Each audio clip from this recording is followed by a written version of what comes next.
I hear it, that deserves applause. Absolutely. And this is where we thank those who have brought us here today, the Southeast Development Commission, in collaboration, of course, with the Office of the Vice President, the Ministry of Regional Development, and of course, the 5 Southeast governments.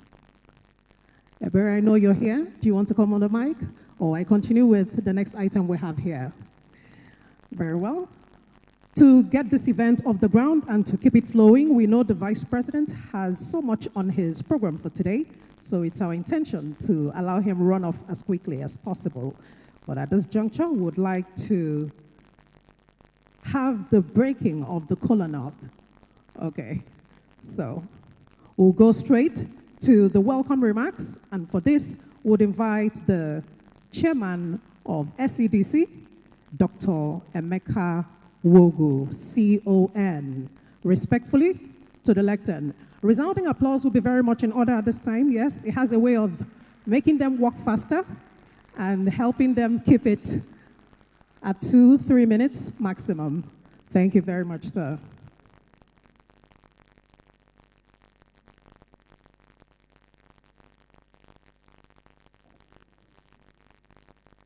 Is this working?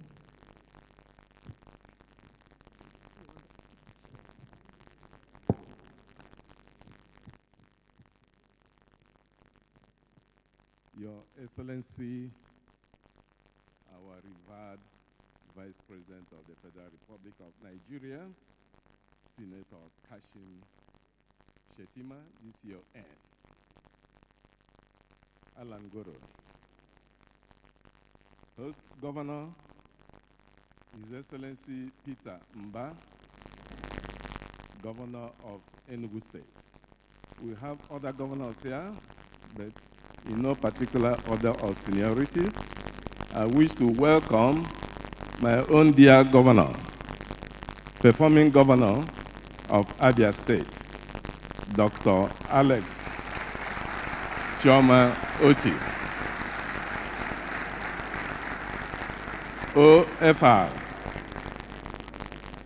I want to equally welcome the governor of Anambra State, Professor Chukwuma Soludo. The solution is here. Your Excellencies, may I now welcome the Speaker of the House of Representatives, Federal Republic of Nigeria. Oh, sorry. Your Excellency, the Executive Governor of Ebonyi State, His Excellency, Dr. Wifuru. Sorry, I didn't know when you walked in. His Excellency, the Speaker of the House of Representatives, represented by Professor Ehumvere, who is the leader of the House of Representatives. His Excellency, the Deputy Speaker, House of Representatives, who is ably represented by the Honorable Professor Paul Nnamchi,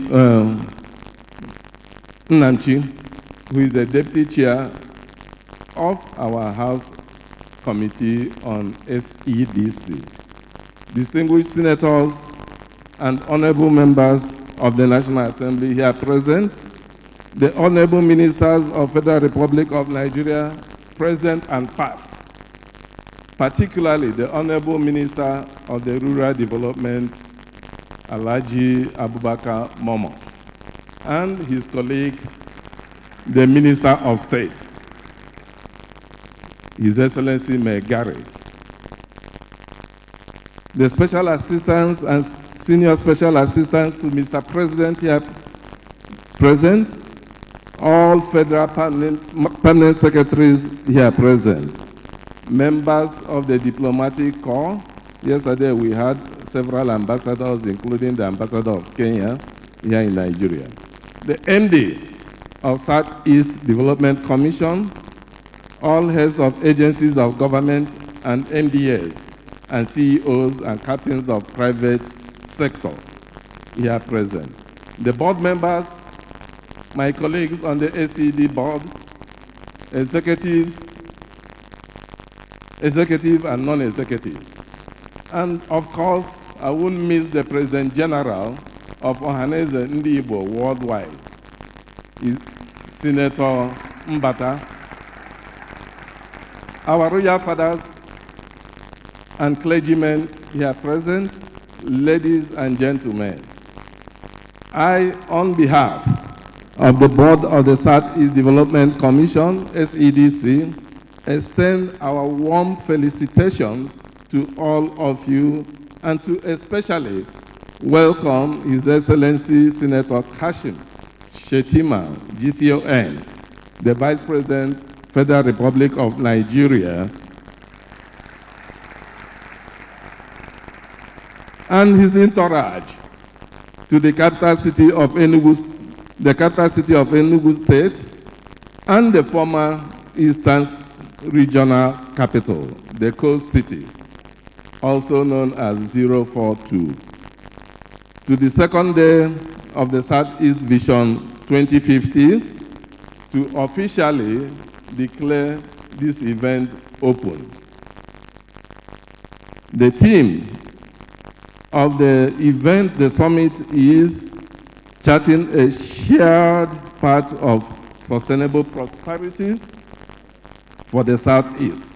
We are highly elated and honored by the presence of His Excellency, the VP of today's occasion. This Stakeholders Forum underscores the importance of collaboration between the federal government, the state, and the regional institutions in addressing structural development challenges. The Southeast Vision 2050 Regional Stakeholders Forum is aligned with the 8-pillar policy framework of the Renewed Hope agenda of President Tinubu, Bola Ahmed Tinubu, GCFR, especially in its focus on productivity, infrastructure development, private sector-driven growth, and institutional reform. And on this note, I wish to express our gratitude on the speedy action of Mr. President in signing this Southeast Development Bill into law. And the efforts of the Deputy Speaker of the House of Representatives with his colleagues both in the House of Rep and the Senate to make sure that this bill was passed and signed into law. Yesterday's session, Your Excellency, focused on technical discussions, examining data constraints and options across key sectors relevant to the long-term development of the Southeast. Those deliberations have helped to frame today's engagement. This second day brings together political leadership, institutional actors, and private sector stakeholders. Its purpose is to align perspectives, strengthen coordination, and reaffirm shared commitment to a common long-term development direction for the region. The Southeast Vision 2050 process is not intended to reinvent the wheel, but to provide a consistent planning and coordination framework, one that complements existing state and national development plans and supports continuity beyond individual administrations. As we proceed today, we encourage open and constructive engagement, particularly around coordination mechanisms, institutional roles, and areas where collective action can deliver better outcomes than isolated efforts. Your Excellency, in conclusion, I will leave a quote for us to ponder on.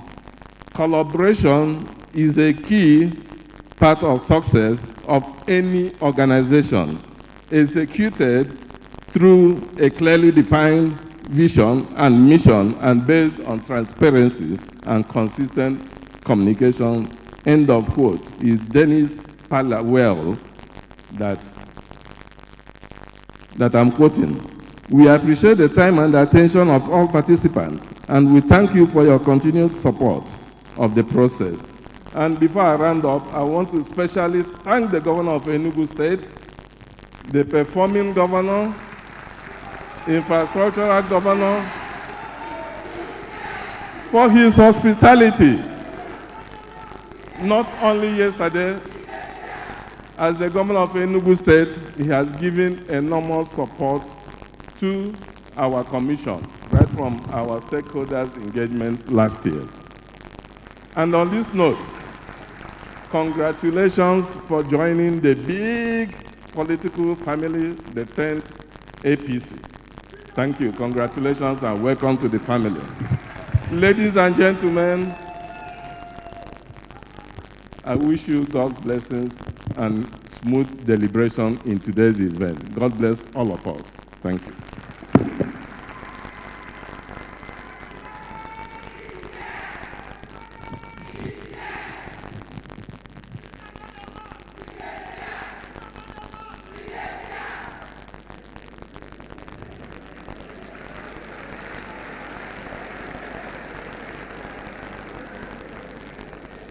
Yeah, I'm happy the Vice President is smiling.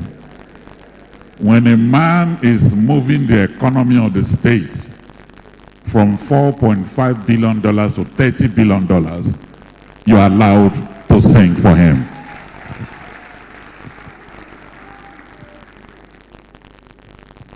Your Excellencies, distinguished ladies and gentlemen, let me quickly welcome brother agencies.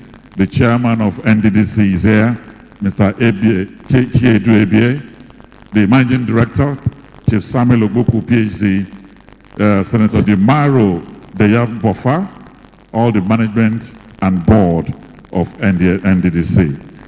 Let me also welcome DG ICRC, Dr. Jobson Ewalefo.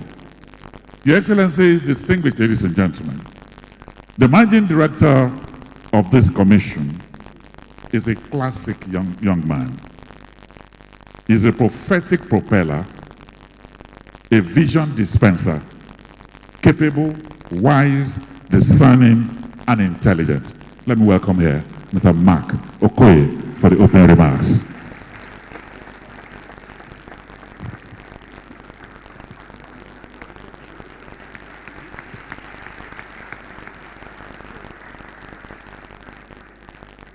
You come through this way.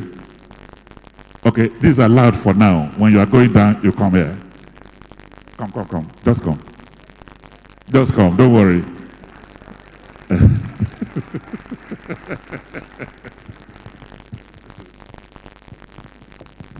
can use this if you want.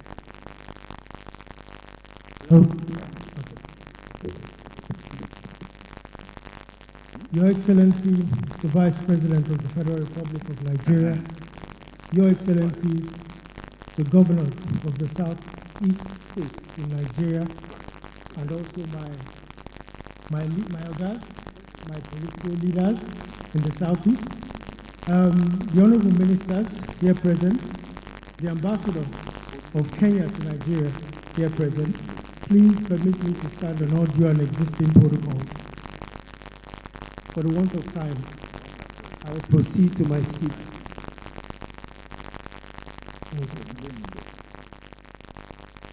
Your Excellency, today marks a significant moment for the Southeast, not merely because of the distinguished presence gathered here, but because the forum represents a deliberate shift from fragmented conversations to coordinated regional action. Let me start by expressing my sincere appreciation to Your Excellencies, the governors of the states in the Southeast region of Nigeria, for the leadership you continue to provide, both individually within your states and collectively as a region. Your presence and participation today sends a powerful signal of unity, purpose, and commitment to long-term development of the Southeast. I also wish to place on record our deep appreciation to His Excellency President Bola Ahmed Tinubu, GCFR, for the creation of the Southeast Development Commission. The establishment of the SCDC represents both recognition of the region's unique infrastructure challenges and confidence in the power of institutions to drive long-term transformation. Equally important was the approval for the creation of the Southeast Investment Company Limited, a forward-looking vehicle designed to mobilize diaspora capital, domestic savings, capital markets, and development finance for infrastructure and human capital development across the region. Your Excellencies, yesterday, the technical sessions that opened this forum laid a strong and credible foundation for today's dialogue. Across the various thematic areas, several consistent and practical insights emerged that industrialization in the Southeast will not succeed without reliable power, efficient logistics, and shared infrastructure. 2, that agriculture and solid minerals must be approached as industrial value chains, not subsistence activities. And that regional integration across transportation, energy, markets, and data is no longer optional, but essential. And that private capital will respond where there is clarity, bankability, and institutional coordination. These discussions confirm the simple but important truth. The sum of the major challenges facing the Southeast region are regional in nature, and so too must be the solutions. What makes this process different is not ambition, but method and approach. This is not a consultant-led policy exercise produced behind closed doors. It is a co-authored framework shaped by state governments, their long-term plans, the private sector, professionals, the diaspora, and the development partners. And unlike past efforts, it is tied to institutions. The SCDC will play a role from region-wide infrastructure delivery in strong collaboration with the state governments, Southeast Investment Company for capital mobilization, and also to establish a clear pathway for ideas, to move ideas from ideas to bankable region-wide projects. Your Excellency the Vice President, sir, we sincerely thank you for your leadership and continued engagement through your Regional Coordination Office at the OVP. Your presence here today reinforces the federal government's commitment to coordinated regional development, institutional building, and inclusive growth. And I would also like to thank specifically the government of Enugu State, led by His Excellency Governor Peter Mba, for the exceptional on-ground support provided to make this forum a success. I further acknowledge the National Assembly, particularly members of the Southeast, for their legislative and support and oversight in establishment and early work on the Southeast Development Commission. Strong institutions require not only executive action, but sustained legislative backing, and we are grateful for the partnership.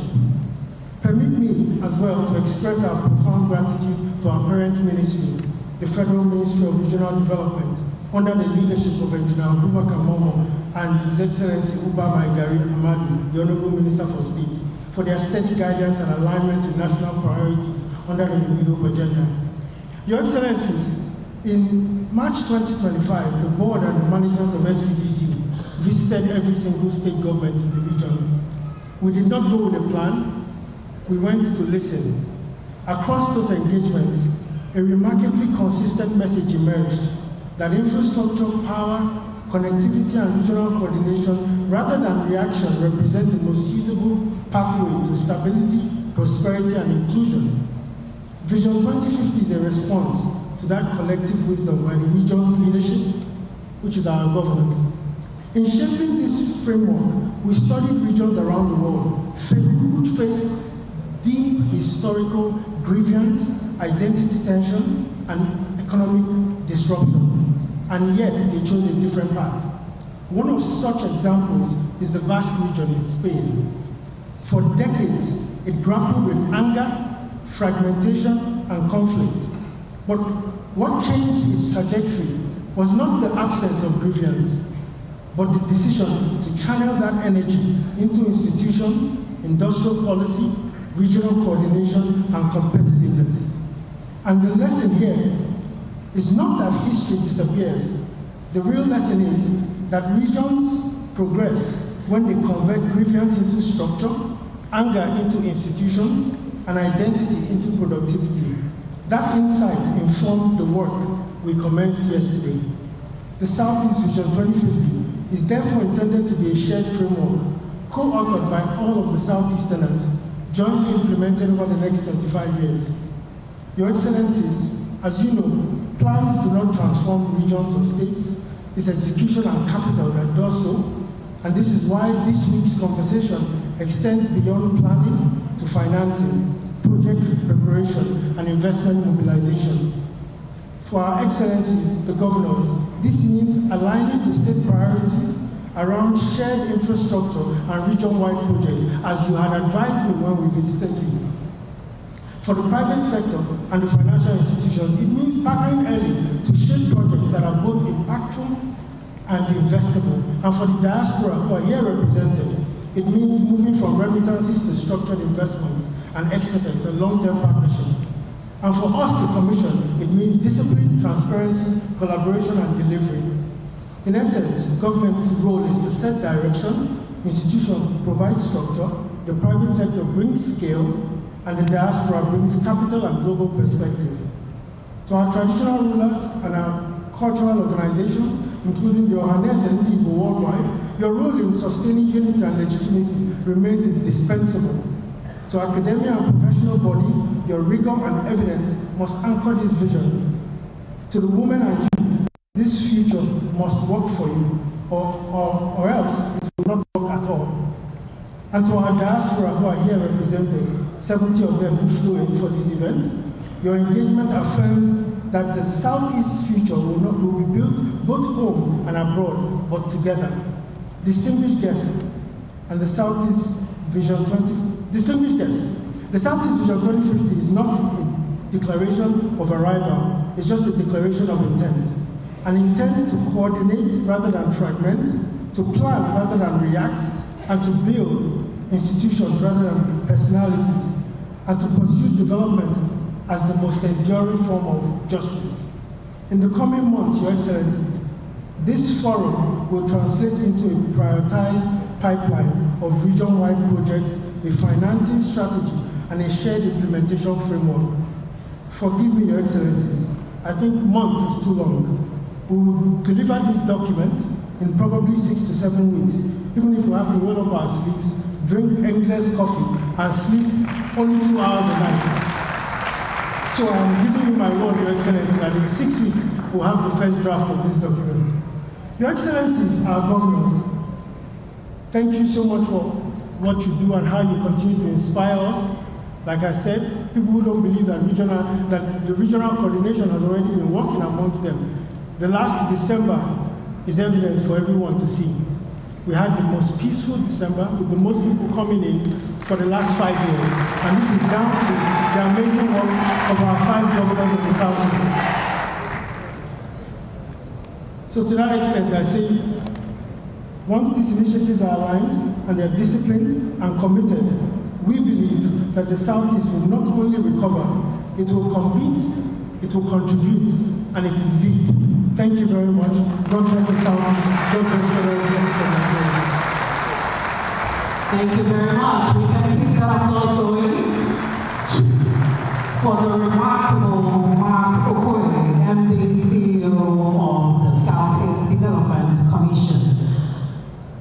We would like to recognize the Governor of Imo State, His Excellency Uzodimma, who is ably represented by the Speaker of the Imo State House of Assembly, Right Honorable Chike Olenwe.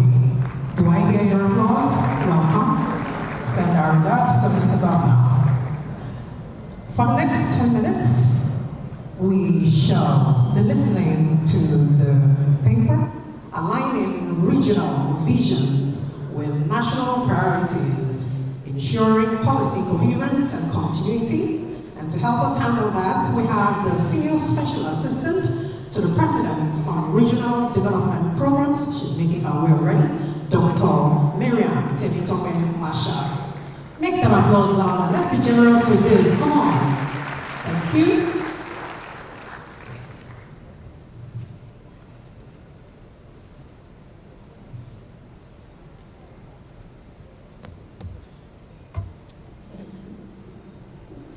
Your Excellency, the Vice President of the Federal Republic of Nigeria, Senator Kashim Shettima, GCON, my principal, and the Excellencies, all the governors of the Southeast states, I would please, with your permission, stand on existing established protocol. I'm honored to stand with you here at the Southeast Vision 2050 Stakeholders Forum. From my engagements yesterday, we've seen that this platform has proven itself to be one that reflects foresight, has regional ownership, and a deep-seated commitment to shaping the Southeast's long-term trajectory. This forum is especially significant because it coincides with a landmark moment of institutional renewal. The Southeast Development Commission is an institution that is long envisioned and deeply needed to translate regional aspirations into measurable impact. For me, this moment carries a profound personal historical weight. Growing up, my mother's eldest brother, the elder statesman Femi Okunu, who served as the Federal Commissioner for Works and Housing under Major General Yakubu Gowon, who was at that time the head of the military government and Commander-in-Chief of the Armed Forces, often recounted deliberations of the FEC in the immediate aftermath of the Civil War. He spoke of the national commitment to resettlement, reintegration, and reconstruction, and he shared with me the FEC memo number 70 of January 21, 1970, which detailed the Council's resolution to administer this national claim. Yet, history records a sobering lesson. Despite the clarity of intent, implementation gained very little traction. Interestingly, one of the projects that was implemented was the Museum of National Unity, which is right here in Enugu. And I had the privilege of visiting yesterday. And being in there, it underscored something that my principal, the Vice President, always says: what binds us together supersedes what separates us. For over 5 decades, the 3 R's, as they were called, remained an unfulfilled promise on a yellowing page. Now, 55 years later, history is coming full circle because under the leadership of President Bola Ahmed Tinubu, GCFR, a nephew to Femi Okunu, the Southeast Development Commission has been established by law. The Commission, amongst other purposes, is responsible for managing and receiving funds for reconstruction of damaged infrastructure from the Civil War. So this is more than a policy shift. It's a conscious effort to give practical and modern meaning to reconciliation and peace through development. So today, we are witnessing unfinished history being consciously completed. As we discuss Vision 2050, we're doing more than planning. We're correcting the gaps of the past and aligning regional realities with national priorities. We're building the institutions that is capable of sustaining development long after we leave this room. So in that sense, we're not just participants in the forum, we're actually the actors that are tasked with ensuring that this time, intent finally meets traction. Now, at the heart of our gathering is a central and urgent question. How do we ensure that Vision 2050 is not only ambitious, actionable, but also aligned and can be sustained across generations? And to answer this, I believe that we must focus on a single transformative imperative, and that is by grounding our strategy in local realities. We create policy coherence that is necessary to turn long-term vision into a continuous national reality. In my almost 2 decades in public service in Nigeria, I found that we do not lack vision as a country. What we often have a challenge with is alignment. And so this alignment could be alignment between federal and sub-national plans, between policy intent and the lived realities of the people that we serve. So I believe that the Southeast region is uniquely positioned to lead this shift. And this shift can be achieved by leveraging the region's vibrant entrepreneurial culture, its diaspora strength, and the deeply rooted community institutions to address a myriad of issues, ranging from insecurity, unemployment, to even climate pressures. But for Vision 2050 to succeed, I think that there are 3 things that need to be done simultaneously. First, it must translate local realities to national relevance. We have a number of frameworks at the national level: energy transition, economic recovery plans, even the human capital development agenda. But they will only be as effective if they reflect what's happening at the local level. So for the Southeast, what does this mean? It means asking practical questions. As an example, how can its trade networks support national export diversification? How do skills, mobility, and technology gaps here inform human capital and digital economic strategies? Because when we have regional data, we have community priorities and sector-specific realities that are systematically fed into national planning, policy stops being abstract. It starts being effective. Second, Vision 2050 must be aligned and not parallel to national priorities. And to reference Professor Okechukwu, who said yesterday, and please forgive me if I butcher this, he said we need to drop the philosophy of okay out to only, I believe, that do by itself for itself. We need to align. Too often plans sit side by side national plans instead of being embedded within them. Alignment doesn't mean loss of autonomy. It actually means strategic coherence. And a coherent system is one that would look at, for example, industrial clusters. How do they complement national value chains as opposed to compete with them? How are infrastructure investments reinforcing national, for example, national transport and energy corridors? Alignment reduces duplication, so it allows us to do more, attract private investment, and will strengthen the case for sustained federal and development partner support. Third and lastly, continuity must be designed into the system. Nothing must be left to chance. Vision 2050 will only endure if it survives changes in administration, leadership, and political priorities. Therefore, it requires strong institutions and not personality-driven frameworks, clear implementation pathways that are measurable, legal, fiscal, and governance mechanisms that lock in long-term commitments. So we should know that and appreciate that continuity is not about maintaining the same policy forever. Rather, it's about ensuring that transition builds forward as opposed to start from over. Ultimately, Southeast Vision 2050 is not just a regional aspiration. I believe it's the test case for how Nigeria can move from fragmented planning into integrated development, where our local realities will shape national priorities and where national frameworks will empower regional development and transformation. So if we get this right, when it gets this right, the Southeast will not only secure its future, it will offer a model for policy coherence and continuity across the Federation. I thank you for listening.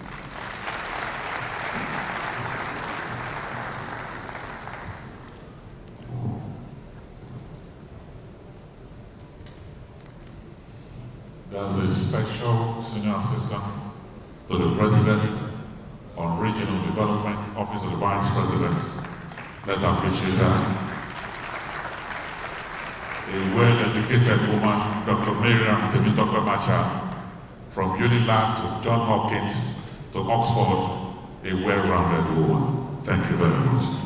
Your Excellency, distinguished ladies and gentlemen, because of our time, I will appeal to those that will be doing goodwill messages now to just do 2 minutes, please.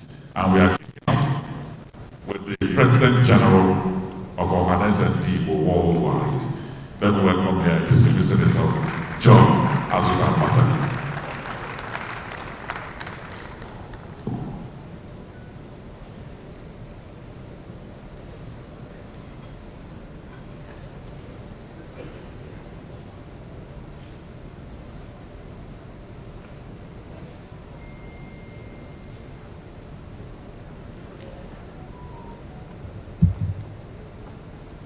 You what?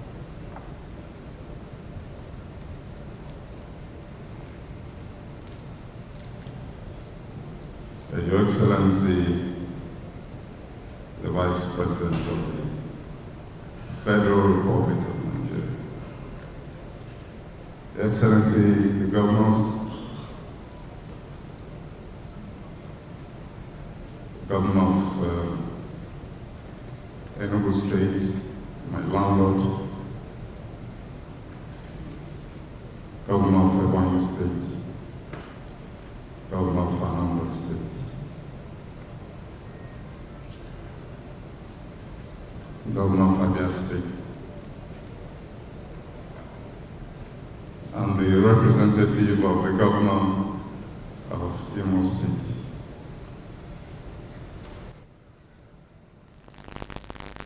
Ndị eze dị ebe a, ndị Igbo niile dị ebe a, ekene m unu.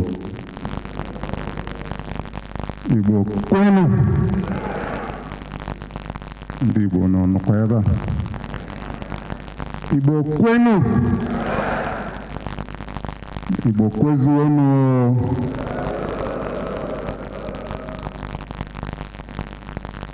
His Excellencies,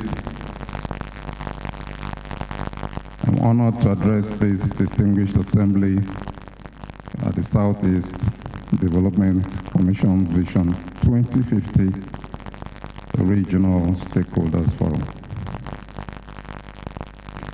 This gathering represents more than a development conversation.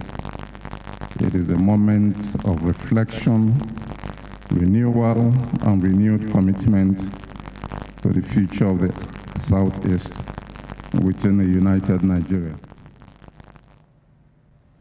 The theme of this forum, charting a shared path to sustainable prosperity for the Southeast, speaks directly to the aspirations of our people.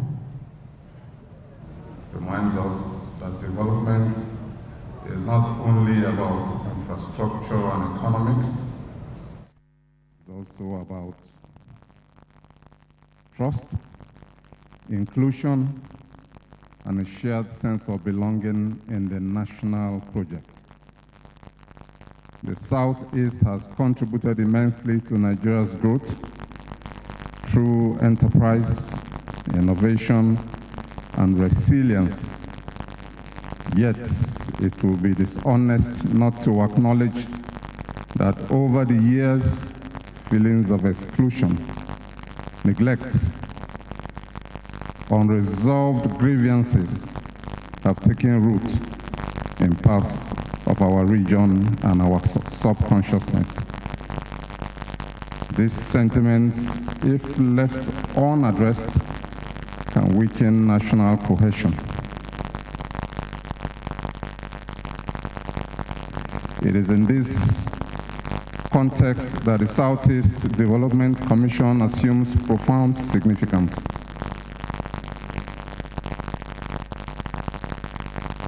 Beyond its statutory mandate, the Commission represents the powerful instruments of reconciliation and healing in our national psyche. When properly empowered and adequately funded and sincerely supported, it can become a visible demonstration of the federal government's commitment to equity, justice, and inclusive development in Nigeria. On behalf of Ohaneze Ndi Igbo worldwide and the millions of Igbo people at home and in the diaspora, I respectfully appeal to the federal government to fully utilize the Southeast Development Commission by providing it with appropriate and sustained funding.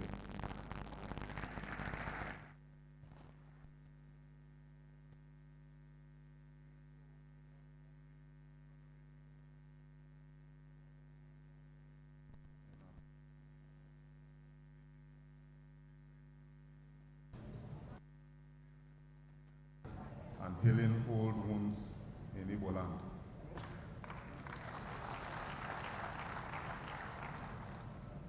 Your Excellency, this is the time to heal. It is the time to replace suspicion with trust, despair with hope, and marginalization with meaningful inclusion.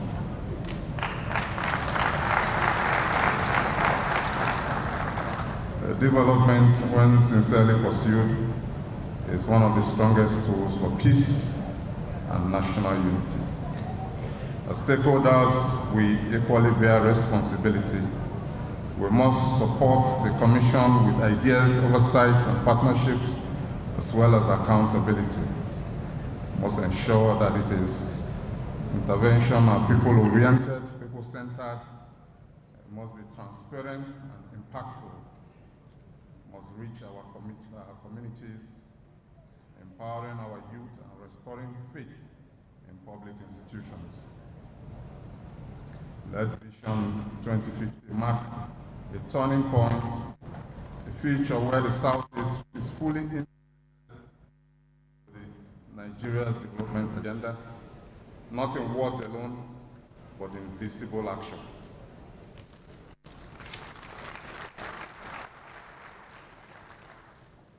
A future where our youth see opportunity instead of frustration, and where unity is strengthened through fairness and shared prosperity.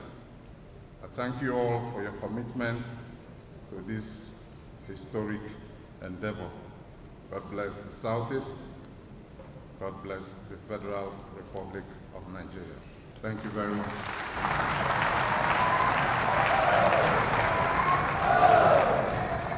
Thank you very much. The President General and people worldwide, thank you indeed. We have a few more recognitions before we go straight to the next goodwill message, this time for man. But while she gets ready, please, we acknowledge the former governor of Anambra State, His Excellency Willie Obiano, is represented here by Willie Nwokoye, past Principal Secretary. We also have the CEO of Access Bank, Roosevelt Ogonna, just as we have the CEO of UBA, Oliver Alaoba. We have with us Executive Secretary of the National Agricultural Land Development Authority, NALDA, Mr. Shegun Adebayo. Please also welcome the Executive Secretary of NADF, Mohammed Ibrahim. Can we applaud them all? I know they're here. We welcome them. Absolutely. And moving on very swiftly, we now invite for our goodwill message, which I know should keep under 3 minutes, the Chairman of the Manufacturers Association of Nigeria, Southeast, for the Southeast region, looking regal in your blue attire. Please welcome with applause, Lady Dr. Ada Chukwudozie.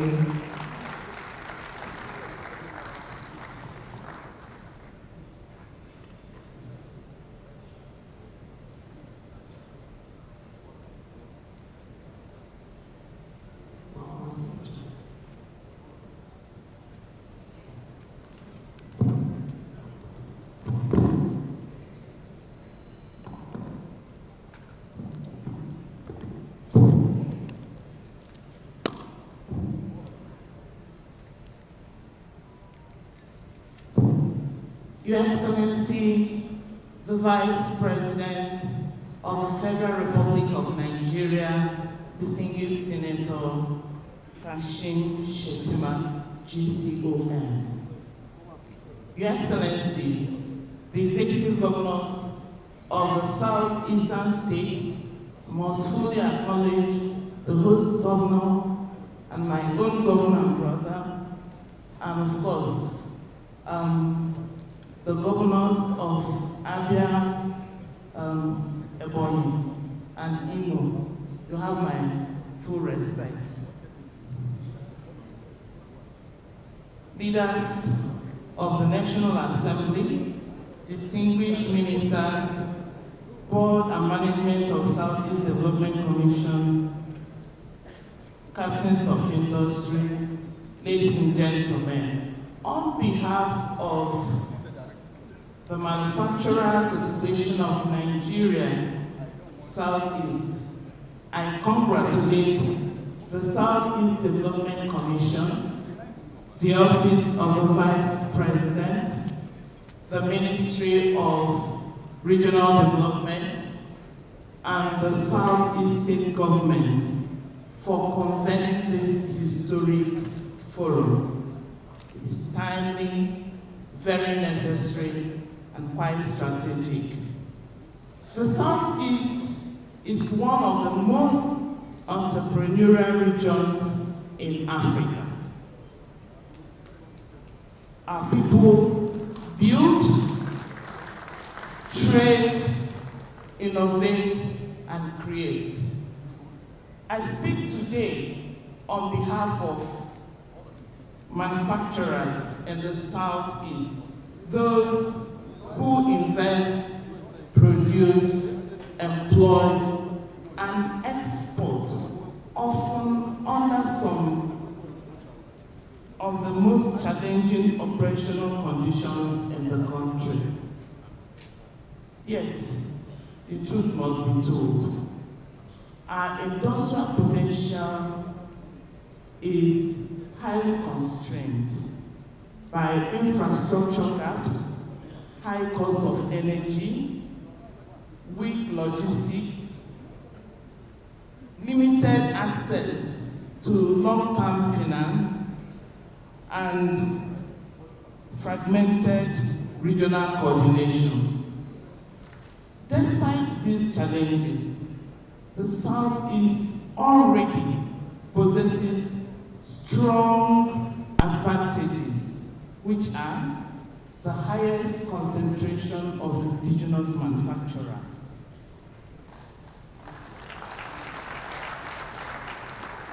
dense small and medium enterprise networks, and a strong diaspora capital base ready to invest if the right structures are in place.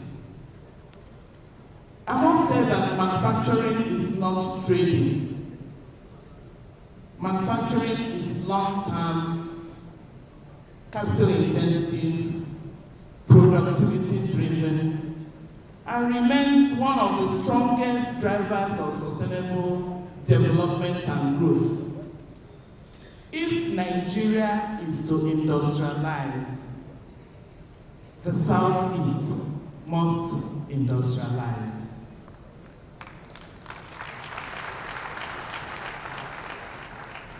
Southeast Vision 2050, therefore, represents a defining opportunity to build a true production economy, one that is anchored on industrial parks, agro-processing corridors, a strong regional energy backbone, SME clusters, and skilled workforce. This vision should be delivered through state-anchored industrial clusters, leveraging Abia's manufacturing depth, Anambra's enterprise density, Enugu's logistics and services hub potential, Ebony's agro-processing strengths, and Imo's emerging energy assets.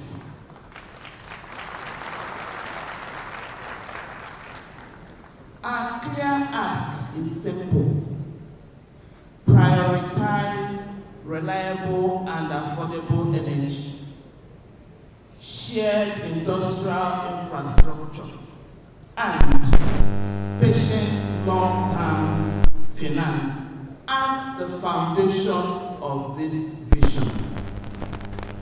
As manufacturers, we are ready to partner with government. We are ready to invest. We are ready to create jobs. And we are ready to build export-oriented industry. But the industry needs systems. It needs policy stability and execution discipline. We look forward to a Vision 2050 framework that is not just aspirational, but executable, bankable, investable, and sustainable.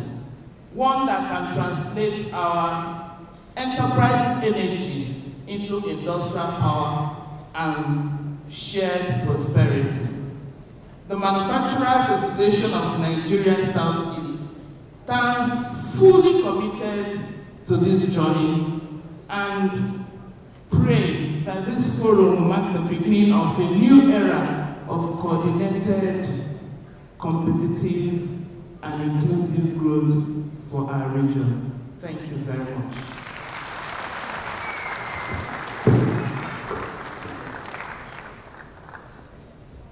Thank you very much. I'll continue to appeal for those that are coming here for the good message. Let's try and stick to the 2 minutes. Thank you. But let me quickly recognize the following. I'd like to welcome here the Honorable Minister of Trade and Investment, the Ministry of Industry, Trade and Investment, Dr. Jumoke Oduwole. I welcome you. Thank you very much. The Minister of State, Foreign Affairs, Her Excellency Bianca Ojukwu, is also here with us. I welcome you. The Managing Directors of federal agencies that are here, Engineer Jennifer Digije, MD Niger Delta Power Holding Company, is here with us. We welcome you. Thank you very much. Let me also welcome Cornelius Adebayo, MD National Agricultural Land and Development Authority, Uzoma Waga, MD CCCOM, Obia Sika, the Director General of the National Council for Arts and Culture. There are federal permanent secretaries here with us. Dr. Vitalis Opili, Permanent Secretary, Ministry of Petroleum Resources, and Dr. Onsoro Maduka, Permanent Secretary, Special Duties and Intergovernmental Affairs. I welcome all of you to Enugu. Thank you very much. So let me welcome here, representing our corporate titans that are here, the Group Managing Director and CEO of UBA, Mr. Oliver Alawa.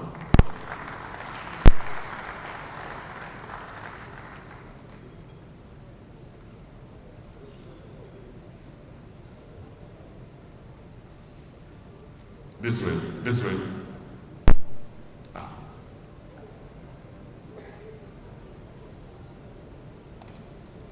2 minutes, and you've taken 30 seconds already. I welcome the places I depart for him.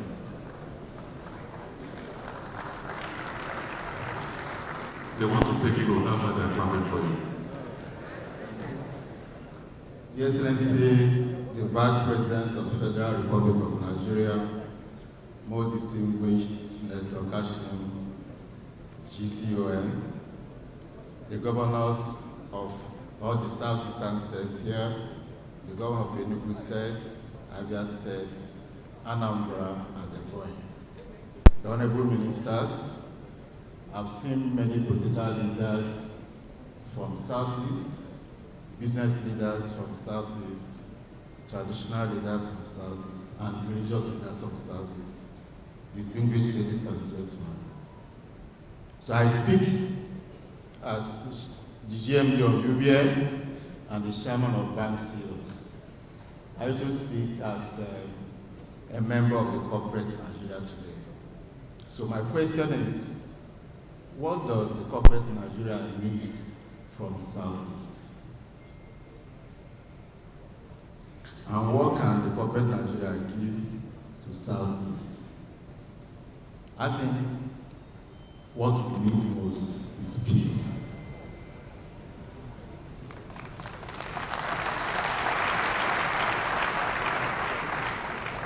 In my experience managing UBA in 4 countries, the most important incentive to investment is peace. Funding flows to where there is peace. The second thing we need is infrastructure development. I would like to really commend the governors for the improvement we have seen in infrastructure in the Southeast. During the Christmas, I was in my village in Amifeka, and I traveled to Anambra State, Enugu State, Ebonyi State, and Abia. I can attest to the improvement infrastructure. Our governors have done well. We have to commend them. But they can do a little bit better through connectedness of the infrastructure development in the states. We would like to see infrastructure, particularly energy, is important for development. We want to see a railway system that connects all the cities in Southeast. These things can be done. What we need is the peace and the working together that will enable that to be done. And that is where the Southeast Development Commission comes in. We have convened this forum. You have to continue to connect everyone in the Southeast for us to work towards that vision of 2050, which I believe is possible. We also need jobs, and jobs. And that will come through improvement in the production capacity in the Southeast. We need to get our diaspora communities back with the funding. Diaspora, in this case, not just those in outside Nigeria, but those outside Southeast that are within Nigeria. We need to bring back the production back to the Southeast.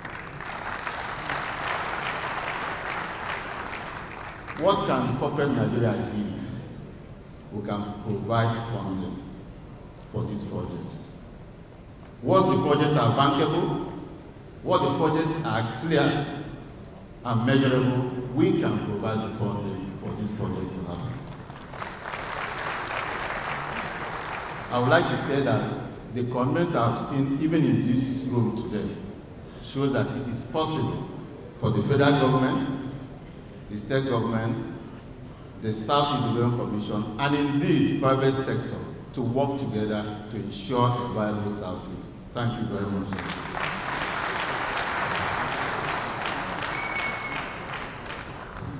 Thank you very much. Let's give him another applause as he makes his way off the stage. We're moving on very swiftly, and we appeal once again that you keep your goodwill message to 2 minutes at the most, please. 2 minutes maximum. At this point, we'd like to recognize very quickly the Honorable Minister Kingsley Ude, SAN, and Honorable Minister of Science and Technology. Do I hear your applause?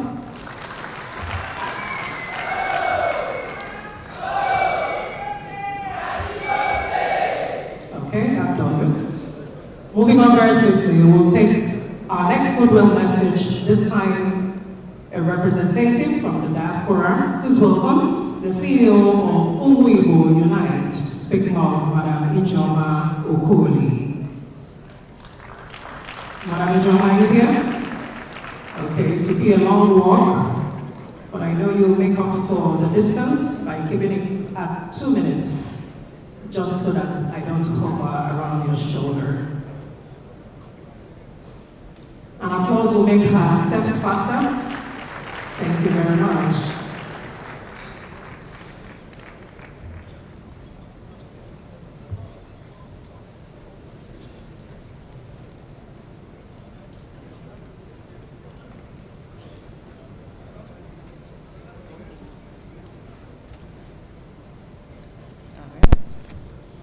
Good afternoon, His Excellency, the Vice President of the Federal Republic of Nigeria, Governor of Enugu State, Dr. Pitamba, all the governors and ministers of the Southeast here present, and distinguished leaders and stakeholders, all protocols duly observed. So my name is Ijoma Okoli, and I serve as the CEO of UIU, Umuibo Unite, also known as UIU. UIU was founded 22 years ago with a simple but powerful goal: to unite the Igbo professionals in the diaspora and build a storied, connected community rooted in culture, opportunity, and shared responsibility. Today, UIU has 14 chapters across North America in major cities such as New York, New Jersey, Houston, Dallas, Texas, Los Angeles, Chicago, and Toronto, Canada, with thousands of actively engaged members and a broader reach of 40,000 across the Igbo diaspora. Our members are largely young Igbo professionals who remain deeply connected to the Southeast and eager to contribute through skills, enterprise, and service. Through regular chapter events and major annual conventions hosted in the most populous cities, this year it's going to be held in Chicago, August 6th through 9th, UIU has become a home away from home for the diaspora, while creating meaningful impact in each host city. This impact has been recognized by U.S. city leadership, with UIU honored by mayors and city council members in places such as Atlanta, Houston, Dallas, to name a few. Collectively, our active membership represents significant economic capacity, with an estimated combined net worth of $300 million, or roughly 450 billion naira, reflecting both earning power and long-term investment potential. I'm here today representing that diaspora voice and commitment. Complementing this work is the UIU Cares Foundation, UIU's humanitarian and impact arm. Through UIU Cares, we have executed medical missions, health interventions, scholarships, and trade training, and community development projects across southeastern Nigeria from the diaspora, translating diaspora goodwill into tangible outcomes on ground. UIU Cares is intentionally structured to align its initiatives, projects, and programs with the United Nations Sustainability Development Goals, ensuring that our impact is measurable, sustainable, responsive to real community needs. Together, UIU and UIU Cares reflect a full ecosystem of connection, capital, and compassion, working in tandem to support long-term development in the Southeast. So as we begin Day 2 of the Southeast Vision 2050 Forum, I bring warm greetings from the diaspora community. The discussions from Day 1 surface key priorities for the Southeast. Today's focus on institutional and multi-stakeholder alignment is essential to turning these priorities into action. For the diaspora, the Southeast is not an abstract idea. The Southeast is home, its heritage and responsibility. Our interest in this process is grounded in outcomes: stronger institutions, security, jobs, skills, and opportunities that endure beyond plans and documents. While 2050 marks the horizon for full realization, impact does not have to wait. Based on the presentations and discussions so far, that work has already begun. With continued coordination and commitment, we can see meaningful progress now, building steadily toward full realization over time. What makes today especially important is the emphasis on shared commitment and institutional coordination. Vision becomes reality only when leadership aligns across institutions and sustains momentum through implementation. The diaspora stands ready to engage as a long-term partner, bringing skills, enterprise experience, capital, and global perspective in structured and practical ways that support the priorities emerging from this forum. I commend the MD Mark Okoye, the Southeast Development Commission, and all partners for creating a platform that brings technical insight and collective leadership together.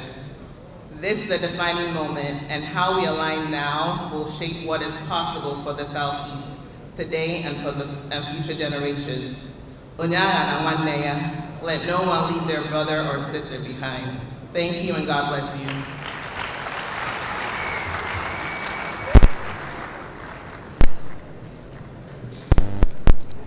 Thank you very much. Thank you.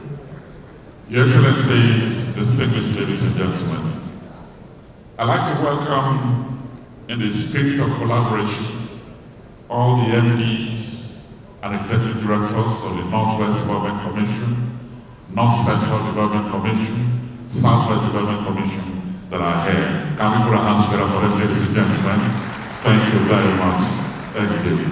Let me also welcome here the chairman of NDDC, Mr. Chief Esquire, and the chairman, MD, Michael Obuku, PhD, Managing Director and CEO. Your Excellency, distinguished ladies and gentlemen, to talk to us now is the Honorable Minister for Regional Development, Engineer Agwakamo.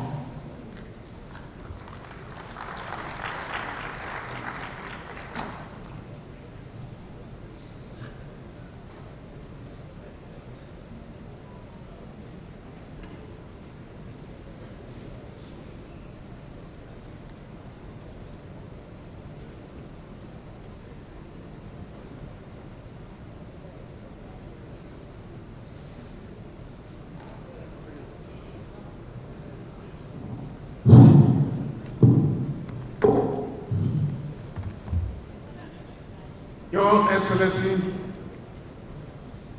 the Vice President of the Federal Republic of Nigeria, Senator Kashim Shettima, let me also recognize the presence of all the governors of the Southeast region, starting from the governor of Enugu State, the post-governor, the governor of Ebonyi State, the governor of Abia, and that of Anambra State, and also the representative of the governor of Imo State. Let me also recognize the presence of the representative of the Speaker of the House of Representatives, Professor Jurosue Ihore, and also to be recognized members and chairman members and managing directors of the Southeast Development Commission and all other development commissions that are here present. Let me also recognize a number of personalities that are here. If I do not mention you, it's not because you are not important, but it's for the simple reason that I may not necessarily know the person. But I can see Mother Elsie here. You are welcome to Southeast. I'm sure we are meeting for the second time in a program organized by the Southeast Development Commission. But before I make my speech, let me publicly offer apology to the President, the Bank President, because I came a little bit late. The reason being that I made an attempt to be here yesterday to formally receive you here in Enugu. Unfortunately, I was unable to land. I had to go back to Abuja. So I had to make alternative arrangement to be here today.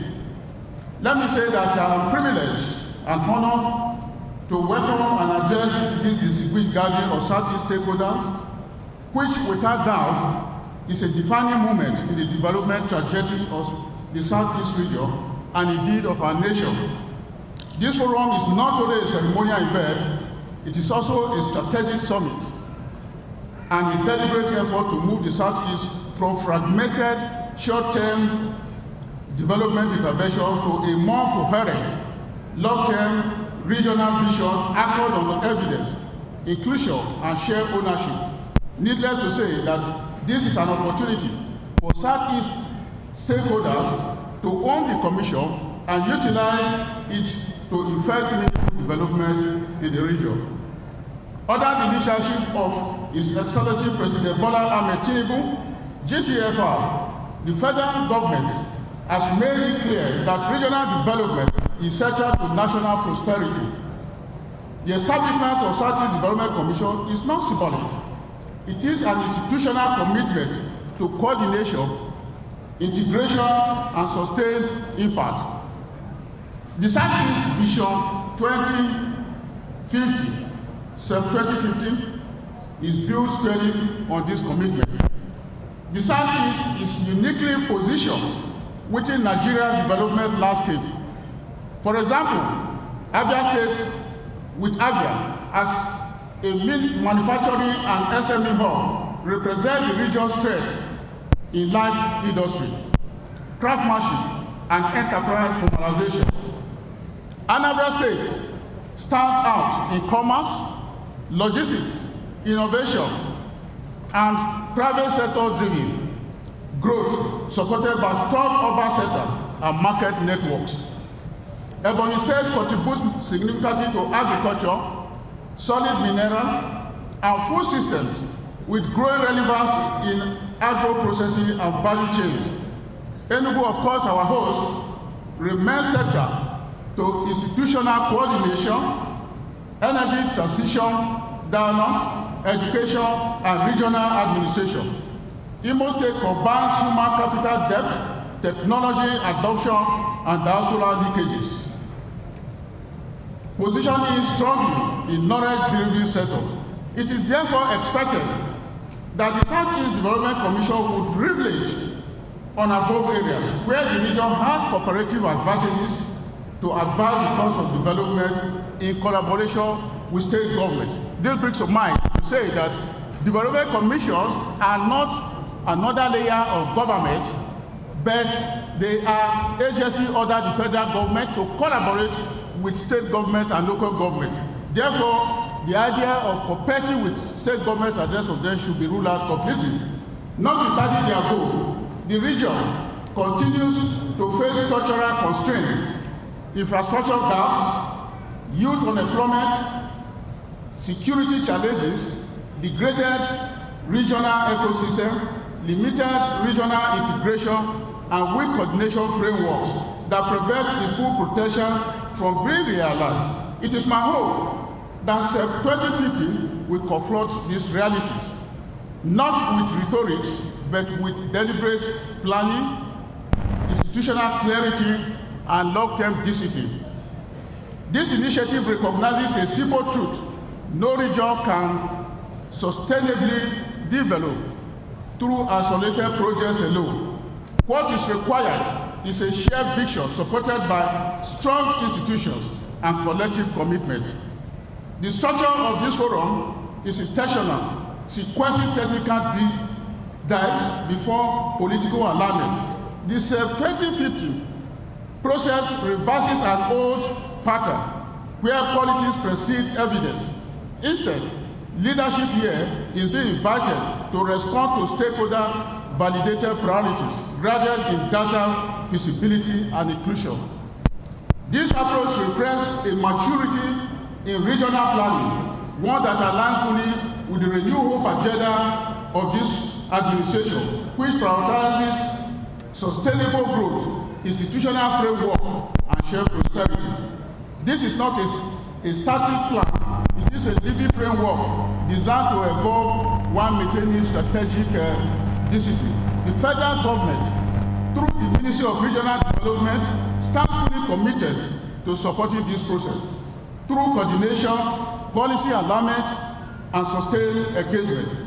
It is therefore imperative to note at this very juncture that the federal government, through the Ministry of Regional Development, is contemplating reviving the commodity ecosystem across the regions. Once this proposal gets the necessary imprimatur, we will be looking forward to the era where palm oil of Southeast region and Abakaliki rice dominating international markets. As we proceed through this forum, I urge all stakeholders to engage with candor, responsibility, and a long-term mindset. This is not about winning arguments. It is about building consensus. It is not about individual projects. It is about collective transformation. The decisions, priorities, and commitments emerging from this forum will shape the Southeast, not just for the next election cycle, but for a generation. Let me conclude by reaffirming that Southeast Vision 2050 is an opportunity to set the development narrative of this very region, anchoring it on evidence, collaboration, and shared prosperity. If we get this right, SEP 2050 will stand as a model for regional planning in Nigeria, demonstrating how leadership, institutions, and citizens can come together to chart a credible and implementable path to sustainable development. Before I conclude, let me, at this juncture, avail myself of this opportunity to make a few other remarks. I know in about a year and a half ago, I've had the opportunity to be in Abia and Imo to commission a number of legacy projects on behalf of NDDC. What that means is that today, the Southeast region, apart from the NDDC also intervening in those two states, you have the Southeast Development Commission that will also intervene in your area. I want to therefore use this opportunity to appeal to both managing directors of NDDC and Southeast Development Commission, including the Southwest Development Commission, to come together and take a look at what you can do in terms of mega projects that can link these two regions together. We should not just look at areas where we keep on looking at projects that are being done by local government and state. So it is expected that with this commission in place, we'll be looking at mega projects, so that in a very short time, we'll be called upon to commission rail line, perhaps from Port Harcourt to Enugu, just like that. Those are the kind of projects we expect you to back upon. And I also want to use this opportunity to commend the efforts of the chairman and managing director of Southeast Development Commission, because so far they have demonstrated a clear vision indicating that they know why they are putting there. Because for me, we have about 5 of them. 2 of these commissions were inaugurated about a year ago, and 3 others were inaugurated very 7 months ago. But of all, I want to make a statement openly that Southeast Development Commission, led by the young man, Mark Okoye, has really demonstrated vision and shown that he knows what they want. And I'm also very happy. I'm very glad. My happiness today is for the simple reason that for a very long time, it is difficult to come to a ceremony like this. You have all the governors of that region seated.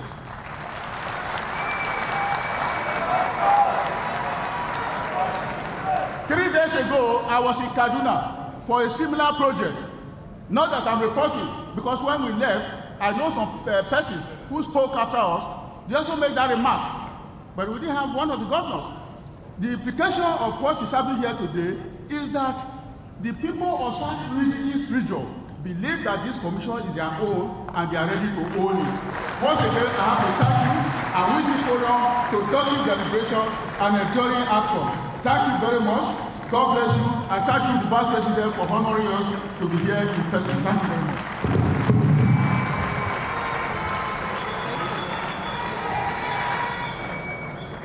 Okay, that's called energy. Thank you very much, sir. We shall progress very swiftly. We're not doing too well with time, but hopefully those who will come up next will help us keep it as brief as possible. And being in the city should count for something. And this is where we would like to make a recognition that we believe should have come earlier. But would like to recognize, as I have here, the Secretary to the State Government of Enugu State, Professor Chidebere Onyeka. We know you are here. We thank you for being here. Welcome. Do I hear your applause? Yes, I hear it. Moving on very swiftly, please welcome on stage for her goodwill message, and hers will be to represent all Federal Executive Council members and heads of agencies. Speaking of the Minister of Trade and Investment, Dr. Jumoke Odumole. Dr. Jumoke Odumole, you are here. Yes, I see you.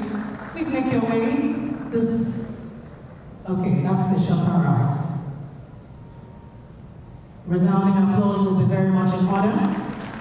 It will help her with her steps and help us with brevity of her speech, hopefully. Thank you. Do you want this one? Does this one work? Yeah, it does.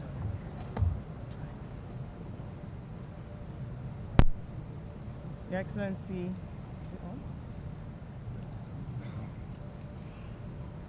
His Excellency the Vice President of the Federal Republic of Nigeria, Your Excellencies the Governors here present, please permit me in the interest of time to stand on all existing protocol.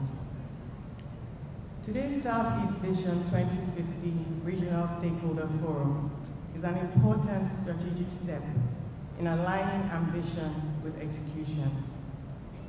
This engagement, driven by the Southeast Development Commission in partnership with the Ministry of Regional Development and the Office of the Vice President, signals a deliberate push to build a shared long-term development pathway anchored on collaboration, coordination, investment mobilization, and disciplined delivery.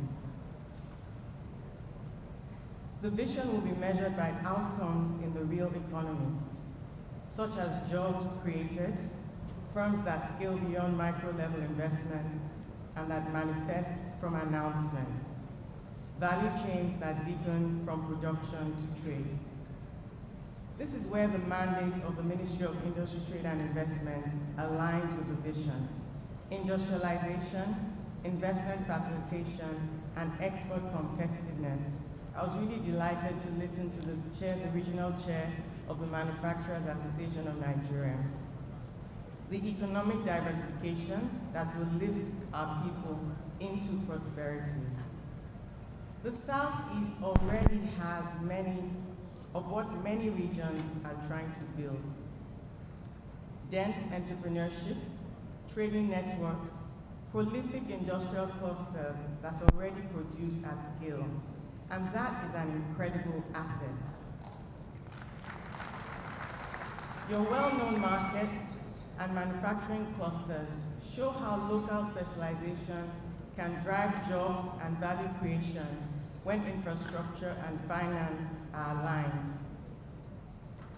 With historical projects such as the National Single Window going live across our seaports on the 27th of March this year, the renewed hope agenda of President Bola Ahmed Tinubu, GCFR, is progressively tackling the constraints that have limited the expansion of international trade and productivity.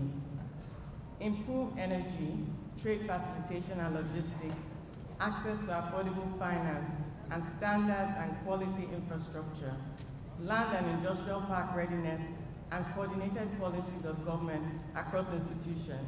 You see, our speech was almost mirrored. Already, today's data reminds us that both the urgency and the opportunity exist. Nigeria's total merchandise trade was 38 trillion naira in Q2 2025, and this is a strong signal of expanding market activity, and achieving $6.1 billion in non-oil exports in 2025 is evidence of diversification that accelerates when standards, productive capacity, trade logistics, and market access are aligned. Just yesterday, the World Bank described Nigeria as an emerging reference point for steady and credible reform leadership, citing sustained policy consistency, tough fiscal choices, and growing investor confidence under the current administration. After the stabilization of the economy over the past 2.5 years, the shift to growth through the actualization of the promise of the African Continental Free Trade Area and the cultivation of new trade and investment relationships across the world has not gone unnoticed. Let me conclude by announcing the commencement of the Federal Ministry of Industry, Trade and Investment African Continental Free Trade Area Subnational Tour this quarter. It's a program on trade facilitation that will collaborate with each geopolitical region, converging state and local government area leadership to develop a pipeline of export-ready products across the country for regional and global value chains. The Southeast Economic Vision 2050 provides a solid platform for this administration to fully harness these opportunities systematically across the Southeast. We are ready and we'll be back. Thank you for your attention.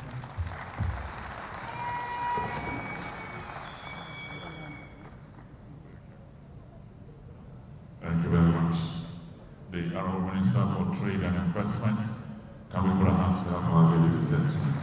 Thank you. I'd like to welcome here the Managing Director, Zenith Bank PLC, Dr. Adaro Meji OM, represented here by Barrister Carla Paranto, Regional Director of the bank. The Managing Director of Rural Electrification Agency is represented by the Southeast Head, Patrick Fash, Mr. Charles Odi, DG Smith, and is here with us. Mr. Nana Ude, Board Member of Nigeria Economic Summit Group, is also here with us. Let me welcome the Southeast Head of NIDA, Dr. Kim Momo, and Architect Okoro Leonard, representing the Southeast, the Nigerian Building and Road Research Institute. Let me quickly welcome here, although she's from Ghana, but she's our daughter. We love her. United Nations dynamic public servant, an amazing woman, UN representative to Nigeria. Let's welcome her, Miss Elsie Atafo.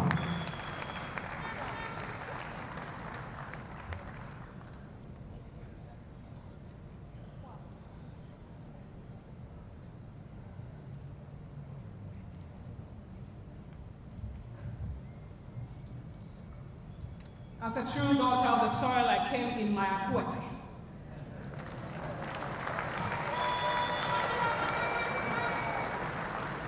And the aquatic was given to me generously by Governor Oti. And I should say that Governor Soludo also gave my first award. Your Excellency, the Vice President of the Federal Republic of Nigeria, Senator Kashim Shettima GCON, Honorable Ministers, especially our Honorable Minister of Regional Development, Engineer Abubakar Momo.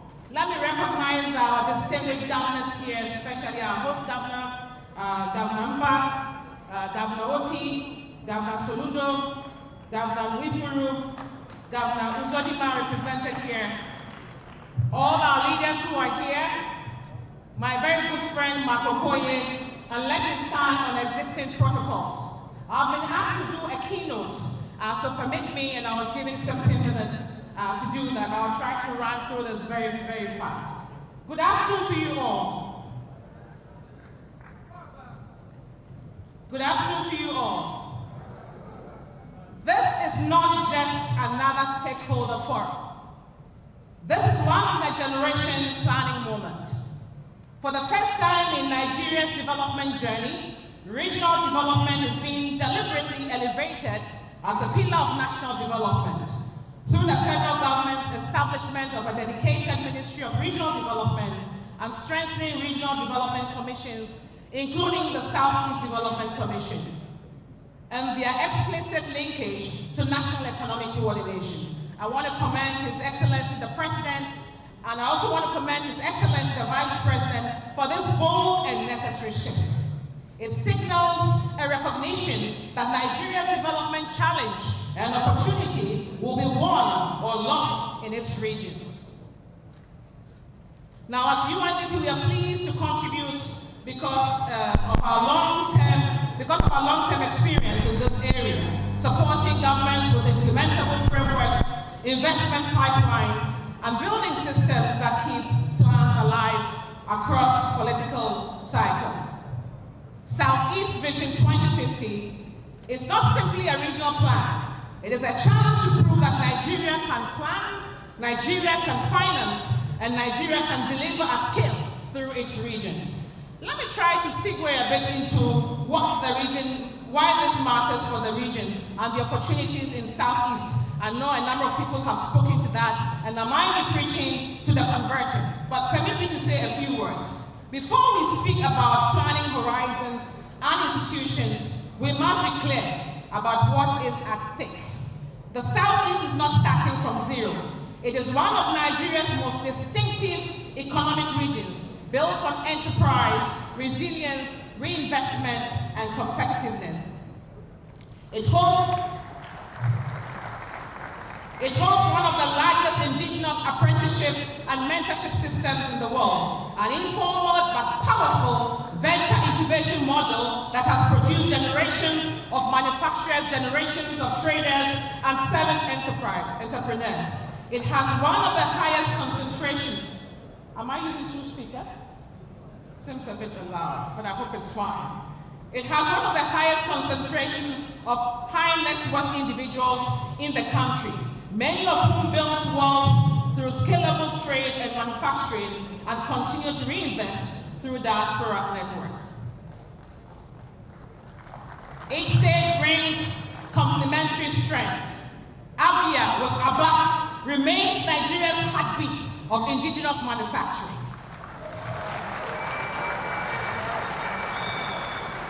Anambra anchors industrial production in Newi and through Onitsha, backed by a globally connected diaspora. Enugu, and I met Davamba yesterday, is an education and diaspora capital hub with strong potential in services, tourism, trade, and clean energy-enabled industry. Imo, strong also in services, hospitality, innovation economy. Ebonyi is positioning as a frontier for agribusiness and solid minerals. So for Nigeria as a whole, the Southeast represents a test case. Can indigenous enterprise be scaled into globally competitive industry? Can informal success be converted into structured and bankable growth? Can regional development become a driver of national productivity? Vision 2050 is the answer to that test. Vision 2050 will succeed if Southeast becomes not just a planning region, but a platform where public policy, private sector capital, and regional enterprise converge to drive Nigeria's next phase of growth.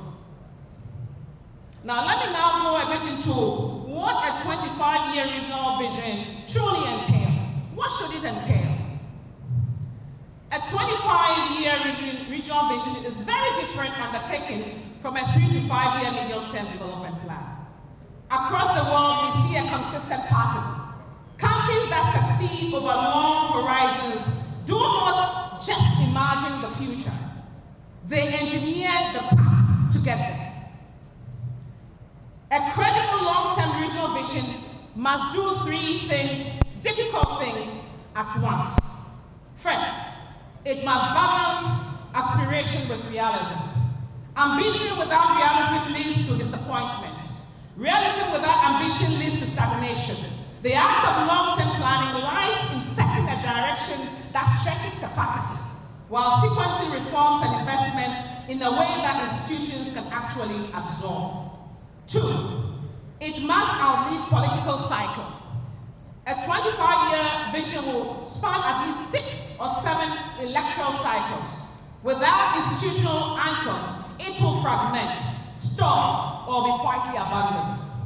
Third, it must translate vision into execution engines, not just sectoral chapters.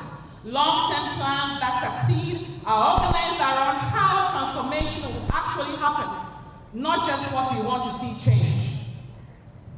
And we have seen experiences from different countries around that. Now, I've also to talk a bit about the world that we are in and the complex space that we find ourselves in. The world Nigeria and its regions must navigate. So as we talk about a 25-year plan, what is the world that we are in? Friends, Nigeria does not plan in isolation. We live in a world of deep uncertainty. Your Excellency, the Vice President, you were in Davos, and I'm sure that you saw what happened there. We live in a world of uncertainties. We live in a world where we see climate crisis is accelerating, whether it's desertification in the north in our country, flooding in the south.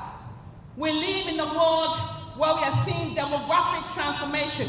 By 2050, 1 in every 4 people on earth will be African. Nigeria's population will exceed 400 million within the lifetime of this vision. That youth wealth can become a powerful engine of productivity or a source of deep instability. The world that we are in is also a world where technology is rewriting competitiveness. We're seeing the role of artificial intelligence. Everybody's investing in there. Automation, digital platforms. Nigeria is highly connected, yet the gap between connectivity and productivity remains wide. Regions that fail to close that gap will fall behind.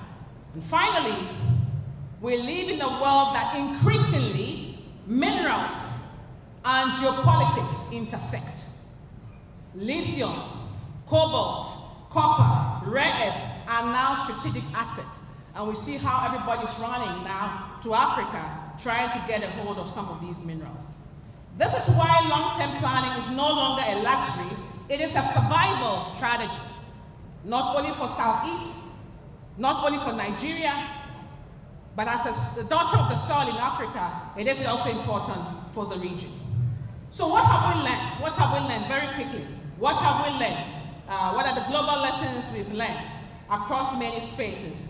And whether it's from Kenya's evolution, and I know Ambassador Pashmina is here, or to Rwanda, Malaysia, South Korea, Canada, Germany, parts of South Africa, and many parts. What have we learned about long-term planning?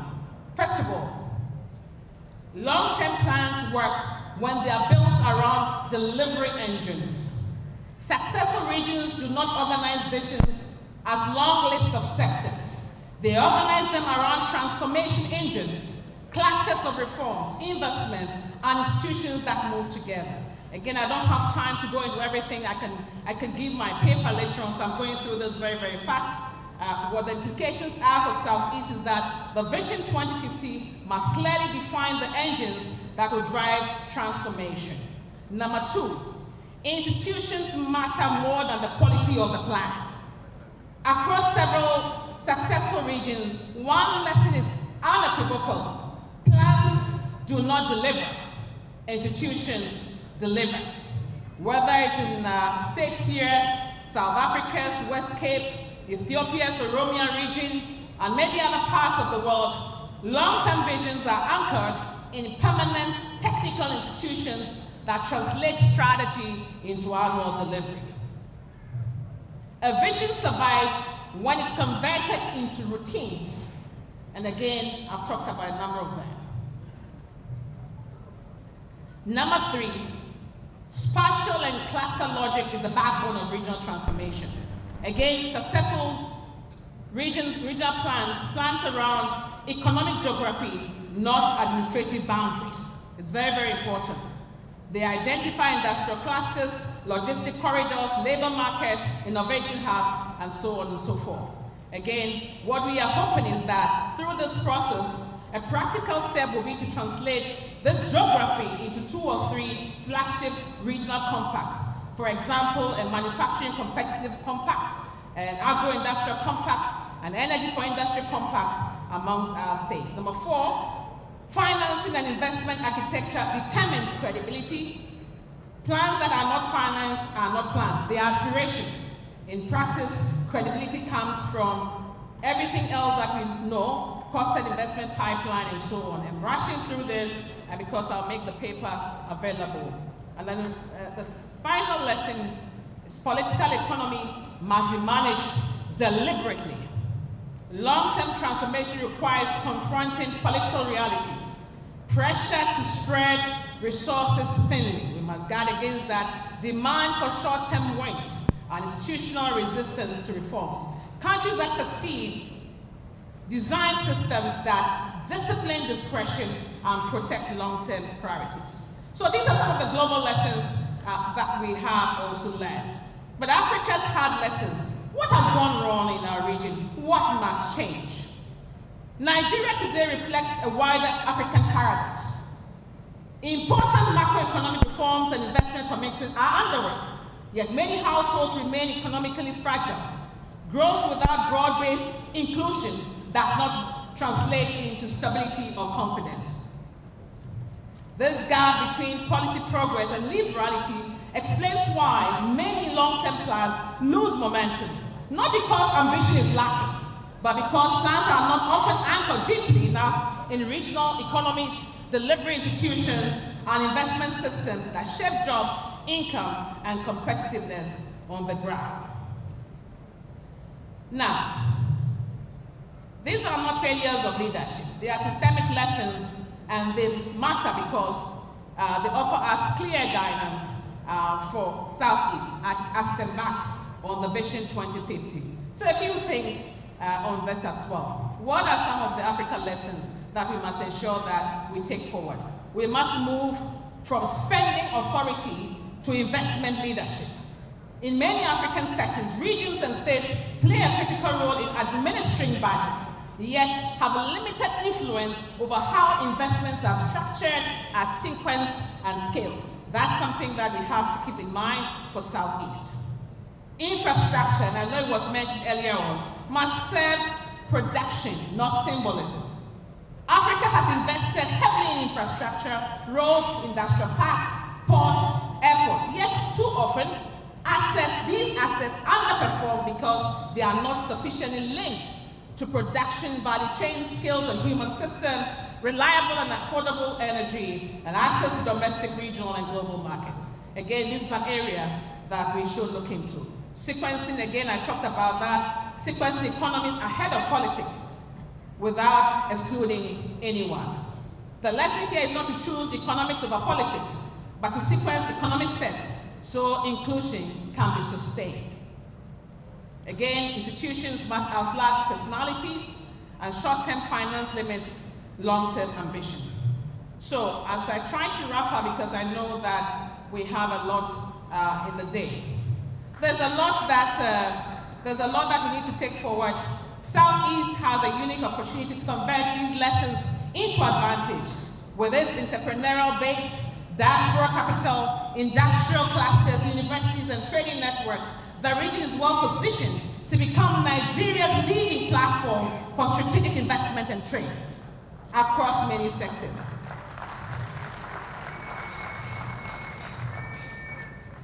To seize these opportunities, economics must lead, not to weaken politics, but to strengthen it. And friends, excellencies, we have a short window, Nigeria's reform window. This is very timely, and we must be able to leverage that. Nigeria is currently at a rare and time-bound reform moment. Over the last 18 months, our president and vice president, the leaders of this country have undertaken some of the most far-reaching reforms on the continent of Africa, whether it's on foreign exchange reforms, fuel subsidy, energy sector liberalization, fiscal autonomy, and many more. We must take advantage. The window is now. And the window is also narrowing. With the 2027 elections approaching, the real test of reform is no longer policy announcement, it is visible delivery. Jobs, energy access, productive enterprises, improved services. This is why regions and regional planning matter now. And again, we have the National Development Plan and other processes that are ongoing. And I want to conclude by saying that we have been, as the United Nations Development Program, benefited a lot in partnership with the Southeast Development Commission and our partners here. And I'm going to say a few things as I try to wrap up. For our Southeast partners, since we've been working on some of these things for some time now, I think there are 5 tests that we must all work together to meet as a collective. An institutional test, an economic geography test, a governance test, a financing test, and a learning test. And we want to say that we continue to support you in this endeavor. Now, how are we supporting as the United Nations Development Program, by extension, the United Nations family? We have repositioned our work, not as a project implementer anymore, but truly as a catalyst for transformation through our integrated smart state program. I will not have time to talk about it, but what I wanted to say is to say a very big thank you to all the governments of Southeast for believing that we can no longer work across just implementing projects, but surely ensuring that we can catalyze transformation. So thank you to all our governors, our governor of Abia State, governor of Enugu State, I was with him yesterday, signing the financing agreement, governor of Anambra, I'm seeing governor of Ebonyi next week, and of course, also our partnership with Imo is emerging. Let me conclude in closing. How do we move from vision to regional legacy? Your Excellency, distinguished ladies and gentlemen, history will not judge Southeast Vision 2050 by the ambition of its language. It will judge it by what changes on the ground, by the strength of the institutions we build, by the discipline of execution we sustain, and the resilience of the systems we leave behind. A vision of this length demands more than consensus. It demands commitment across political cycles, coordination across states, and confidence to focus where impact can be scaled. The Southeast has the assets. Nigeria has the reform window. What remains is the courage to execute deliberately and consistently. This is not the moment to produce another plan. It is the moment to build a regional legacy. The future will not happen by accident. It will happen by design and by disciplined, cutting-edge execution. Your Excellency, I speak passionately about this because I feel that in 20 years' time, we must not come back again to be developing a plan. We must not let our people be scrambling for and scouting for the crumbs from the table when we are actually the table. Thank you very much. Thank you very much. That's how a keynote address is delivered. Thank you. Never a dull moment with Ms. Atafo. Thank you so much. We will soon be getting to our governors, but at this juncture, we'd like to quickly recognize His Royal Majesty, Eze Dr. E.C. Okeke, CFR. He is the Chairman, Imo State Council of Traditional Rulers, and also Chairman, Southeast Council of Traditional Rulers. As we also recognize the ambassador of Kenya to Nigeria, yes. I'm speaking of His Excellency Isaac Parashina. Do I hear your applause for him? He was part of the thematic session on tourism, hospitality, and creative economy yesterday. Thank you for your contributions. This might as well be a good time to remind you that you can keep this conversation going. We have our hashtags there. SEV2050, hashtag Rebuilding Legacy, hashtag Renewed Hope, and other relevant hashtags so that whatever contribution you leave can be traced, found, and of course used. On that note, we have received another goodwill message. We know this one will happen really swiftly from the Speaker of the Federal House of Assembly, Right Honorable Tajuddin Abbas, PhD, well represented here by represented by Honorable Professor Julius Ihobere. You're making your way already. We appreciate you, sir, for understanding how tough it is with us at time, which is why you will applaud him now as he makes his way on stage.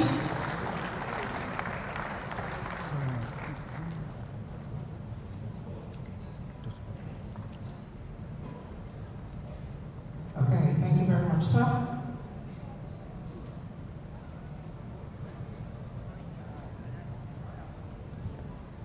Thank you very much, Your Excellency, our own dear Vice President, Senator Kashim Shettima, PCON,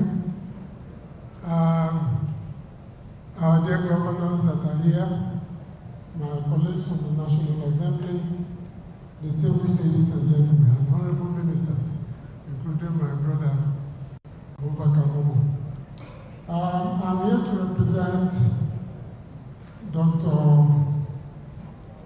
Abbas Tajuddin, Speaker of the 10th House of Representatives. Unfortunately, he's head off somewhere and has asked me to deliver his address.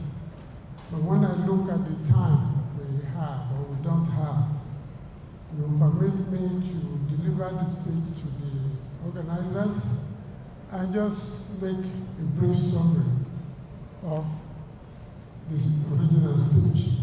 And I think some of the speakers before me have also dealt with some of the questions that Right Honorable Tajuddin Abbas covers in his speech.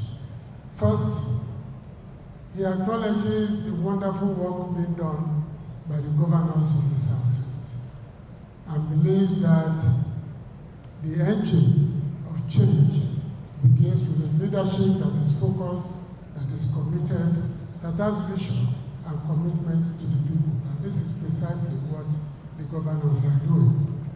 Next, he also argues that in talking about infrastructural change and other technical matters that are critical, we must not fail to carry the people along. Ultimately, development is about the people. It is not about buildings. Those represent growth, your GDP, GMP per capita, and what have you. But the welfare of the ordinary person is critical to evaluating the progress being made in any society.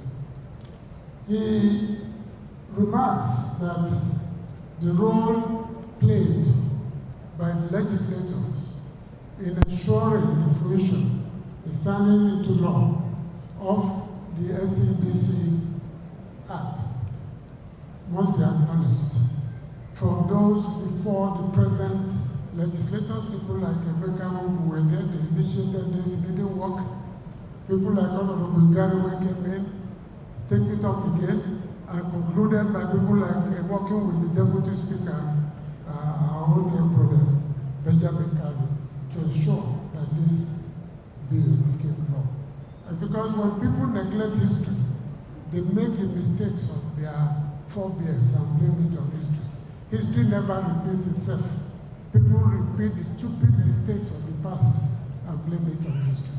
And we must avoid that in the case of the SCDC, because our history strengthens us.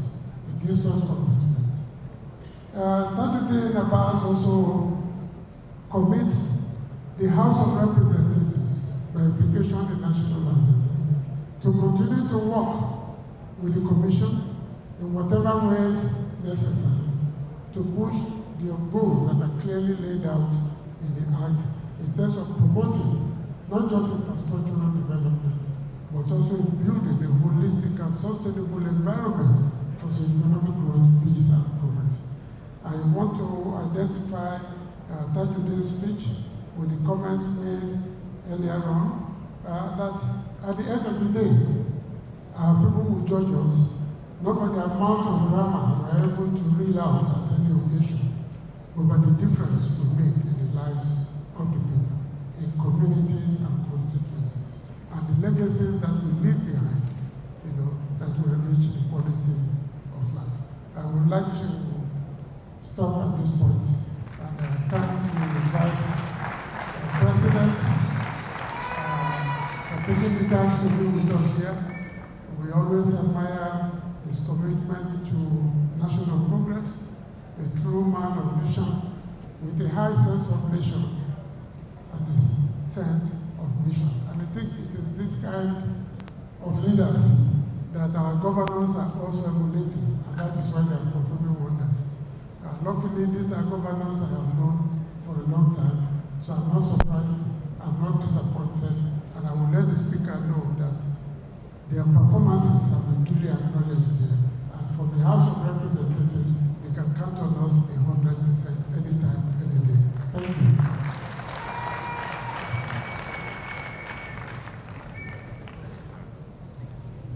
Thank you very much. Professor Julius Inyabere has been on this road for a long time.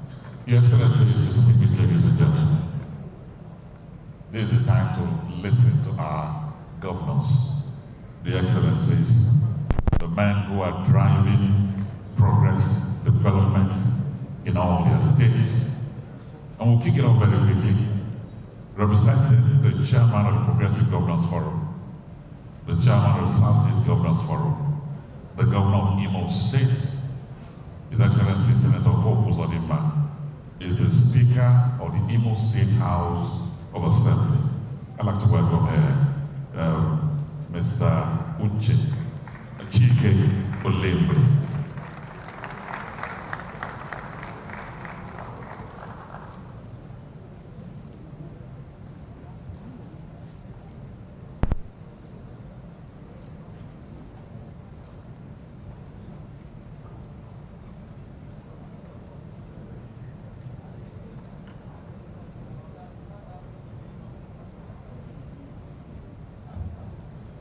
Your Excellency, the Vice President, Your Excellencies, the governors of our dear Southeast region. Let me start by please, because of want of time, I want to stand on protocol already established. So we don't forget that we are sitting here is because a man has made it possible for us to come together. Today, we have what we call Development Commission by the President of the Federal Republic of Nigeria. So I want us to give him a standing ovation. Give him a standing ovation, the man who has made it possible.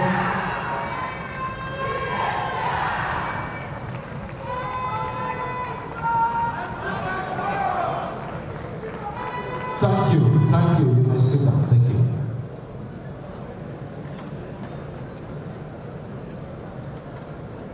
Your Excellencies, your brother, Senator Uzodimma is unavoidable absent. I bring you warm greetings from the government and good people of Imo State. On behalf of His Excellency, the Governor of Imo State, whom I have the honor to represent today, I'm deeply pleased to be part of this historic gathering, the Southeast Vision 2050 Stakeholder Regional Forum. It's not just another meeting. It is a defining moment in our collective journey as a people. It is a deliberate attempt to chart a shared future anchored on unity, strategic planning, economic resilience, sustainable development for the Southeast region of our great country, Nigeria. Imo State firmly believe in this vision under the leadership of His Excellency, Distinguished Senator Uzodimma, the Governor of Imo State. Our administration has consistently pursued policies that align with regional integration, economic diversification, infrastructure renewal, and human capital development. We see Southeast not as a five separate entity, competing against one another, but as one economic bloc with shared strength, shared history, and shared destiny. As legislators, we in the Imo State House of Assembly reaffirm our commitment to providing the necessary legal and institutional support for policies and initiatives that advance regional development and economic cooperation.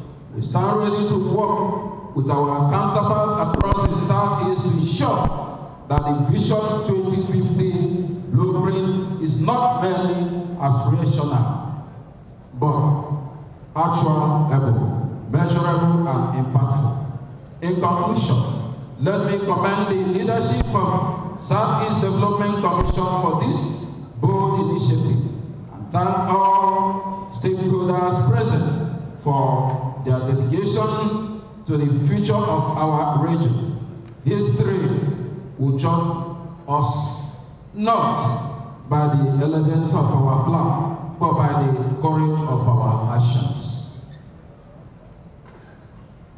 But this forum mark beginning of a new era, an era where the Southeast speak with one voice, plan with one purpose, and move confidently towards future of peace, prosperity, and shared progress. Thank you, and may God bless you all, the leaders of Southeast region. Thank you. Thank you too. Right Honorable Chike Olembe, Speaker, Imo State House of Assembly, representing His Excellency, the Governor of Imo State. Your Excellency, distinguished ladies and gentlemen, our next speaker, a few days ago, the national grid collapsed. And somebody came on television and said, surely this will not happen in Aba, Abia State. Since he became governor, he has touched the lives of the people in the area of road construction, education, health, energy, agriculture, industrial growth, and security. He is the darling of governance in Nigeria. Welcome here, the governor of Abia State, Dr. Alex Chairman Oti.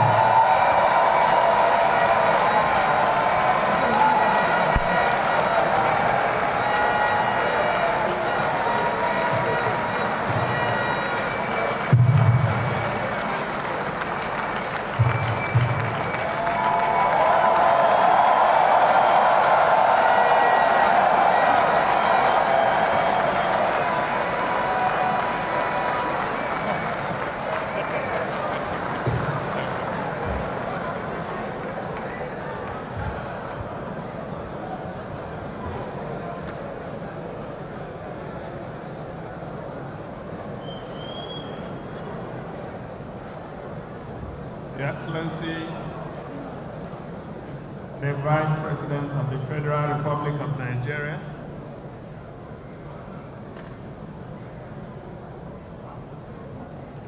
you are giving me sign. What do you want me to do?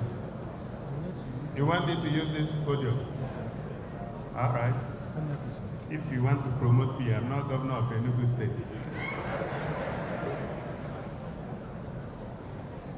All right, thank you. Your Excellency, the Vice President of the Federal Republic of Nigeria, Senator Sedc, GCO. Your Excellency, the Host Governor, my friend and my brother, Dr. Peter Ba.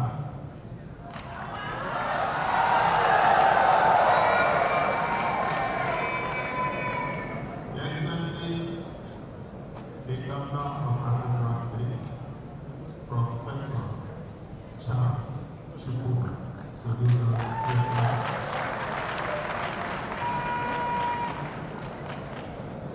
Your Excellency, the Governor of the Ebonyi State,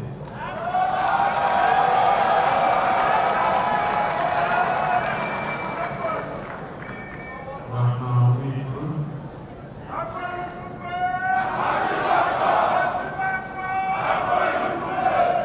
the Speaker, Imo State House of Assembly representing the Governor of Imo State, the Speaker of the House of Reps, who is here represented by my teacher in the university. I'm believing that a lot of people will know Professor Julius Ehamber.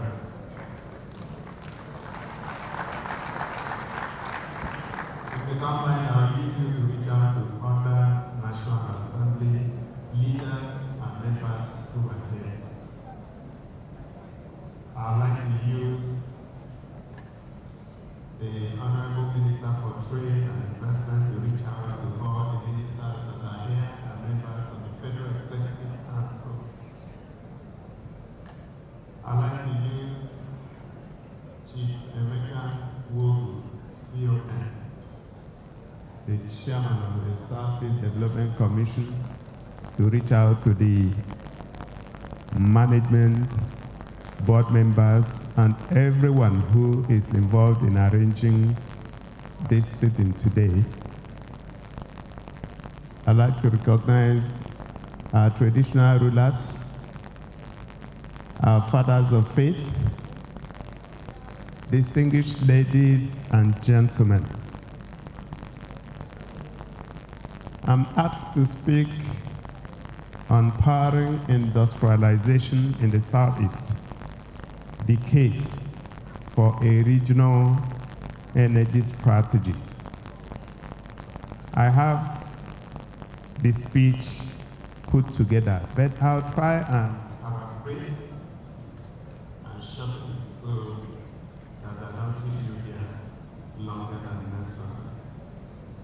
I'd like to begin by expressing my profound gratitude to everyone involved in the conception, planning, and its own takeoff of the Southeast Vision 2050 Regional Stakeholders Forum for the brilliance of the efforts and the diligence in the execution. Special commendations are due to the federal government for spearheading this timely and bold intervention through the Office of the Vice President, the Federal Minister of Regional Development and Southeast Development Commission. May I take a moment to appreciate in a special way the Vice President of the Federal Republic of Nigeria, His Excellency Senator Sedc, for his resolute dedication to this project and for honoring us with his esteemed presence at this important event. I also want to acknowledge the generous commitments of my colleagues at the Southeast Governors Forum to the success of this grand initiative, which have been put together to bring relevant stakeholders to the table as we collectively set a new 50-year development target for our region. It is fulfilling to observe that this project has secured the buy-in of major players in the public and private sectors in the zone. I'm also impressed that community and religious leaders, centers of learning and development partners are getting involved in the development conversations that efforts like this have engendered. This event, by the quality of debates and interest it has raised over the last few weeks, is already a success. And the reason is simple. The Southeast Vision 2050 has awoken a new consciousness among the different social and economic players in the region. Expectedly, the conversation has rightly shifted from the mundane to the sublime.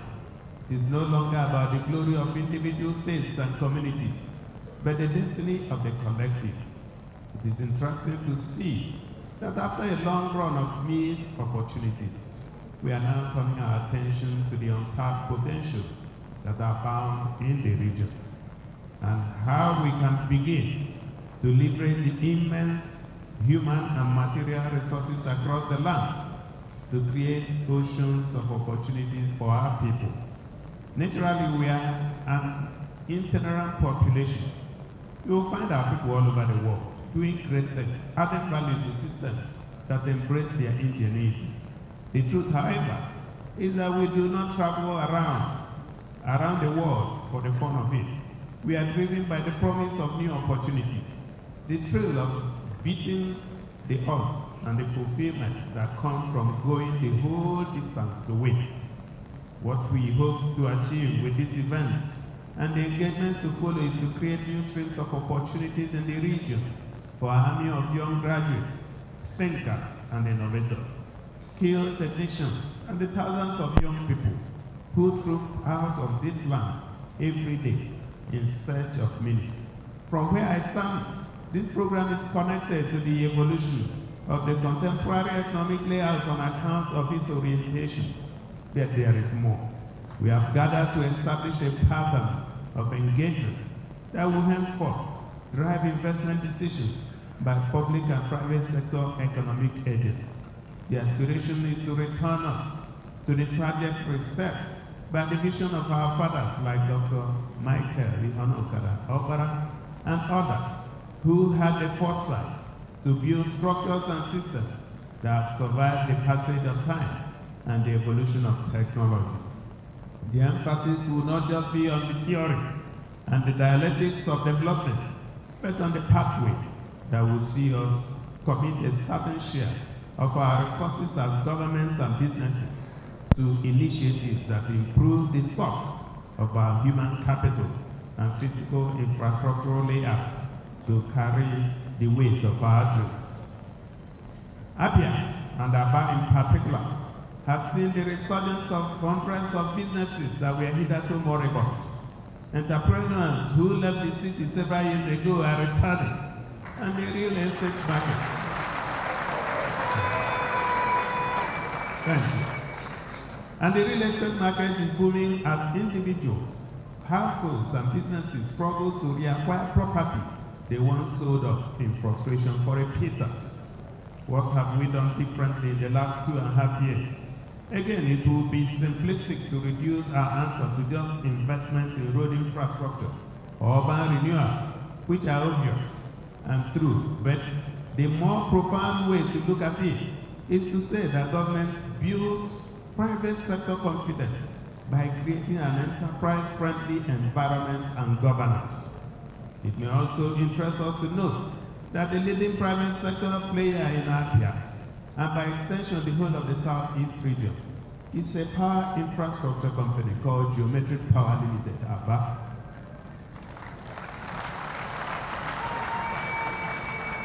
It took 20 years of hard work and hundreds of millions of dollars to deliver. And I'd like on this note to thank the Vice President who came personally February last year to commission the geometric power. Thank you so much, sir. The good news is that today, Not only is Aba fenced area independent and unaffected by whatever happens within the national grid, like the MC has said, the entire district sees more reliable and predictable power supply than most other places in the country. The assurance of steady power supply, far above the national average, the freedom to move without the limitations of bad roads and other sources of new infrastructure advantage have helped in resuscitating Aba's industrial tradition with the extensive social and economic benefits that come with it, particularly job creation and the building of an expanded entrepreneurial base. Power is the foundation of industrial growth, and the modern Aba is proof that investments and higher enterprise outputs are functions of steady and predictable power supply. Agreed that it is expensive to generate and distribute electricity for domestic and industrial applications. The high cost in the final analysis is nothing compared to what the whole of society pays for the metaphorical and actual darkness that are guaranteed in the absence of reliable power supply. Over the years, the arguments amongst experts on the Nigerian energy conundrum have centered mostly around the subject of insufficient capital injection. But when you tabulate how much has been committed to this sector in the last 26 years by different administrations and compare the outlay to the results, you will agree with me that the challenge goes beyond money. Yes, one may blame official corruption, but as I have often pointed out, wrong diagnosis arising from simplistic assumptions can only lead us to a false conclusion. Corruption is a major obstacle to our development aspirations, but the real challenge oftentimes are behaviors and cultural tendencies many of us are either not prepared to see or perhaps understate the harm they inflict on the system. Talk about incompetence, for example. What can be more harmful to a system than having a body of incompetent decision makers driving institutional processes?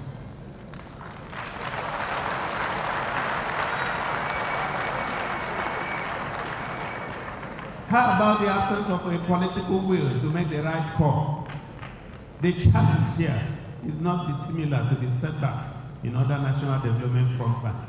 But why the energy sector is critical is the simple reason that so much rests on it. At any rate, if we manage to get the energy outlook and pathway to sustainability right, multiple layers of opportunities will come alive. Jobs will be created in tens of billions, and ultimately, the appetite to travel around the world for economic expression and fulfillment will be moderated by the emergence of new opportunities here. In September last year, the Abia State Mini-Grid Regulatory Framework was signed into law to expand access to electricity for our people through a mix of conventional and new energy solutions. The overarching goal is to harness every resource at our disposal to extend the marvel of electricity to communities that are either poorly served or underserved. The framework protects investors and shields energy consumers from exploitation. Also last year, we acquired the distribution assets of Interstate Electric that are domiciled in Abia, outside the Aba-Rufus corridor. Thank you. The motivation for the acquisition is clear. We are determined to take our energy destiny in our own hands. Critical to our pursuit of a robust electricity market in Abia is setting up the Abia State Electricity Regulatory Authority as SERA last December, precisely on the 24th of December, as SERA took over regulatory responsibility for the electricity market in the state from the National Electricity Regulatory Agency, NEC. So today, energy regulation is handled locally, effectively. Effectively, the Abia State government is functionally involved in every layer of electricity value chain in the state, and our focus is not now, but on the long term, while we work on building stability in the short to medium term through investments in the broad spectrum of energy infrastructure, development of industrial relevant skill set, and incubation of strong institutions to drive system-wide sustainability. The long-term target is to set the stage for competent private sector entities to move in and drive the generation, transmission, and distribution layers of the industry. While the government restricts itself to regulatory activity, as I hinted earlier, the private sector will predictably rely on the government to do the heavy lifting through critical social investments and confidence building efforts. The private sector players, when the coast is clear, is sufficiently clear, can then step in to provide multiple layers of services and make decent profits. Nevertheless, I have to quickly sound the alarm bell that the market requires long-term players, not those with their eyes on short-term profits. Coming now to the region with its vast array of resources and the potential to attain energy sufficiency in the medium to long term, my recommendation will be the development of a broad energy industrial strategy anchored on three connected approaches, namely resource identification and optimization, sustained investments in critical energy infrastructure, and adoption of the right market outlook. At the center of this model should be value creation, customer satisfaction, and fair deal for every stakeholder group. At the moment, we know that Imo State holds about the largest reserve of natural gas in West Africa, with experts estimating that the size will be in trillions of cubic feet. In Abia, Imo, and Anambra, you'll find significant crude oil deposits. And here in Enugu and nearby Ebonyi State, large untapped deposits of coal exist. We also know that this region has extensive capacity for industrial energy production using solar vehicles, hydropower resources, and biomass. It has also been established that significant but untapped natural gas deposits exist in the Okwa West local government area of Abia State, especially around Owaza, where the Abia Industrial and Innovation Park is located. Evidently, we have enough resources to drive a comprehensive energy plan with a view to achieving optimal industrial output. At any rate, we also know that potential and reality are often worlds apart. It then follows that if the power resource potential of a region is to be fully harnessed, a deliberate plan must be put in place to make that happen.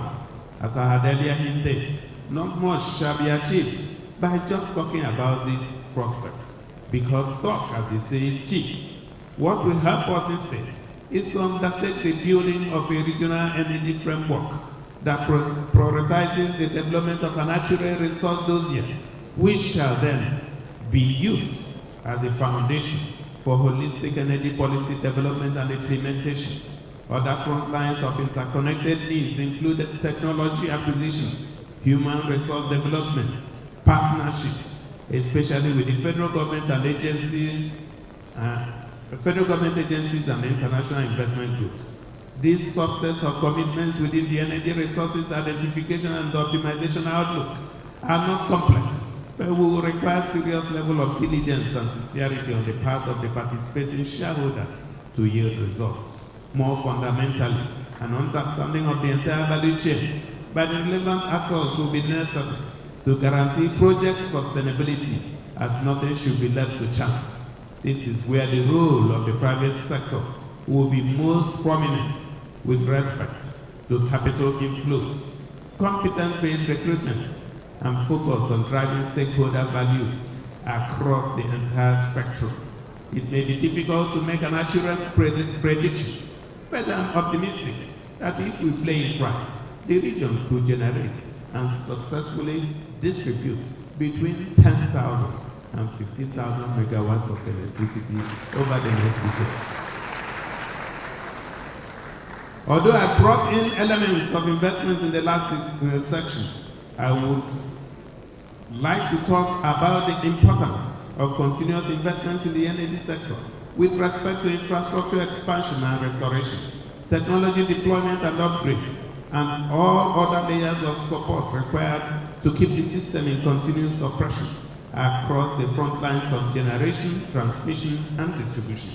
From power plants to overhead lines and towers, cables and transformers, to substations, feeders, and electricity meters, extensive financial commitments are required to initiate, expand, and sustain energy distribution systems across and within communities for domestic and industrial uses. The amount of funds required to change the energy landscape in the region will certainly not come from a single source. While my preferred model is to have governments step in to de-risk the entire outlay by providing institutional guarantees as we have done in Umuahia ring-fence zone. It is, however, important to add that as soon as system stability is assured, the government must quickly divest and let forward-looking investors move in and run the venture as a going concern. The prospect of orderly transition would boost the confidence of would-be investors and then create a community-wide awareness that electricity is a service that costs money to produce. This cost must be borne by the end users who are expected to pay market-determined rates that take cognizance of the production cost, expected shareholder returns, and the average consumer willingness to pay. Agreed that long-term investments will be driven in the main by the potential and actual profit prospect per unit of outlay. It is, however, obligatory that I re-emphasize my earlier position that the sector is not one for those with an eye on quick returns. What is, however, guaranteed is that under a stable regulatory and effective governance framework, as we are now proposing, those who invest will not only reap good returns in the long run, the value of their investments over time will more than compensate for the initial commitments. This is therefore a formal invitation to individuals and businesses with the resources to consider investing in the multiple value chains in the energy ecosystem for reasons of the extensive social and economic benefits. Let me just jump and go straight to my conclusive comments. There are a few more things I would like to say as I conclude. The first is to acknowledge that this event is coming at the right time. And I'm impressed that every relevant sector has been factored into the debate on what should be our priority as our people over the next 50 years. As I said in my lecture last week at the National Defense College in Abuja, the only way to drive institutional success in the new age of complex changes and fluid dynamics is to tie long-term expectations with everyday execution. What this demands is strategic leadership, and no less is required in driving the energy system strategy for the Southeast region. The next point of interest for me is to express sincere satisfaction with the development orientation of the Southeast leaders. This has been said here before.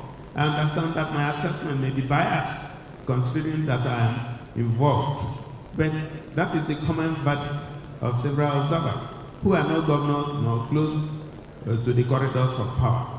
Every state in the region, without exception, is witnessing great changes in its infrastructure and social services landscape. As a body of leaders, the Governors Forum in the region has united strongly against insecurity. You can see the impact in the peace and tranquility witnessed across several communities during the last Christmas celebration. Now, my promise from this podium is that we shall continue to prioritize collaboration over competition, because this is our land. And the only rational thing to do is to bring development to our people. Nothing more, nothing less. Lastly, I would like to assure us that proposals made here shall be considered painstakingly, because the interconnectedness of the critical development nodes, power is connected to industrialization, as we have exhaustively explained, but it is also connected to education, it's connected to health, security, and all other front lines of our lives. in the age of technology and new consumer orientation. The expectation is that we shall make it a priority as leaders to see that the genes of poor electricity supply is finally broken in the region. In Apia, I have already made arrangements to buy and wheel power to Umuahia from Geometric. So instead of Geometric sending this excess power of somewhere between 80 and 90 megawatts to the national grid, we will wheel that power to Umuahia and give Umuahia reliable power supply.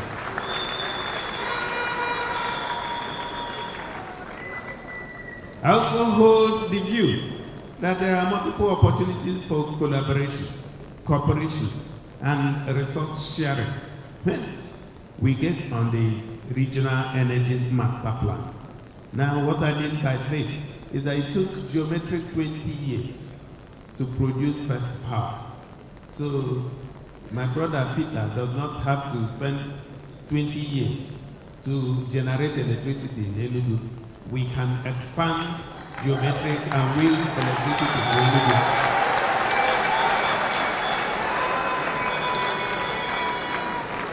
And of course, Imo is at our backyard. Once you go through Werenta, you're already in Imo. So it is expandable. We can generate 1,000 megawatts from that 141 megawatts installed capacity today. All you need to do is to add gas turbines, and that's it, because the gas pipeline had been laid.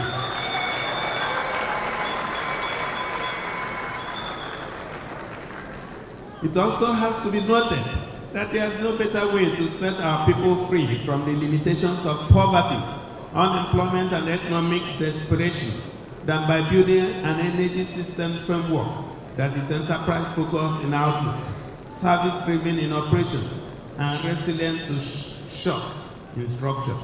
Nature has done its part by endowing us with the resources to bring forth life. Our long-term survival beyond the bush to run off to far-flung corners of the world in search of opportunities is to create our own opportunities right here. Distinguished ladies and gentlemen, if I had stirred discussions because I don't have the solution, this is just debate. If we had started the debate, then we would have succeeded. Thank you very much for listening. God bless you.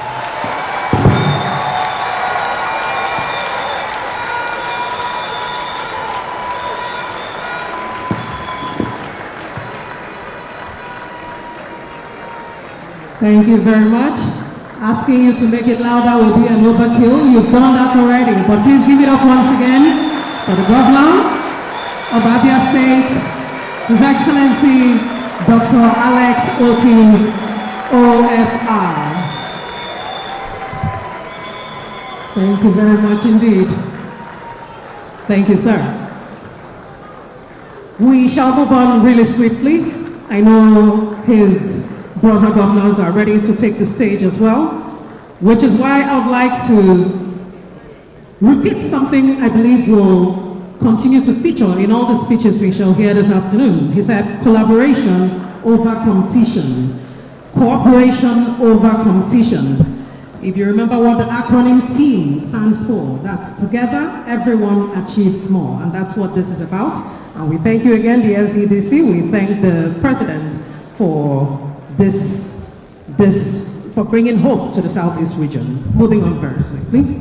We would like to quickly recognize, before we invite the next governor, a lady who probably needs no introduction. She has always graced our screens. She is an award-winning Nollywood actress and filmmaker. Please welcome, with resounding applause, Mrs. Stephanie Okereke Linus. Stephanie, we see you. Good to have you here. Just as we would like to recognize the Bishop of the Oka Catholic Diocese, Bishop Ezokafo. Yes, thank you very much.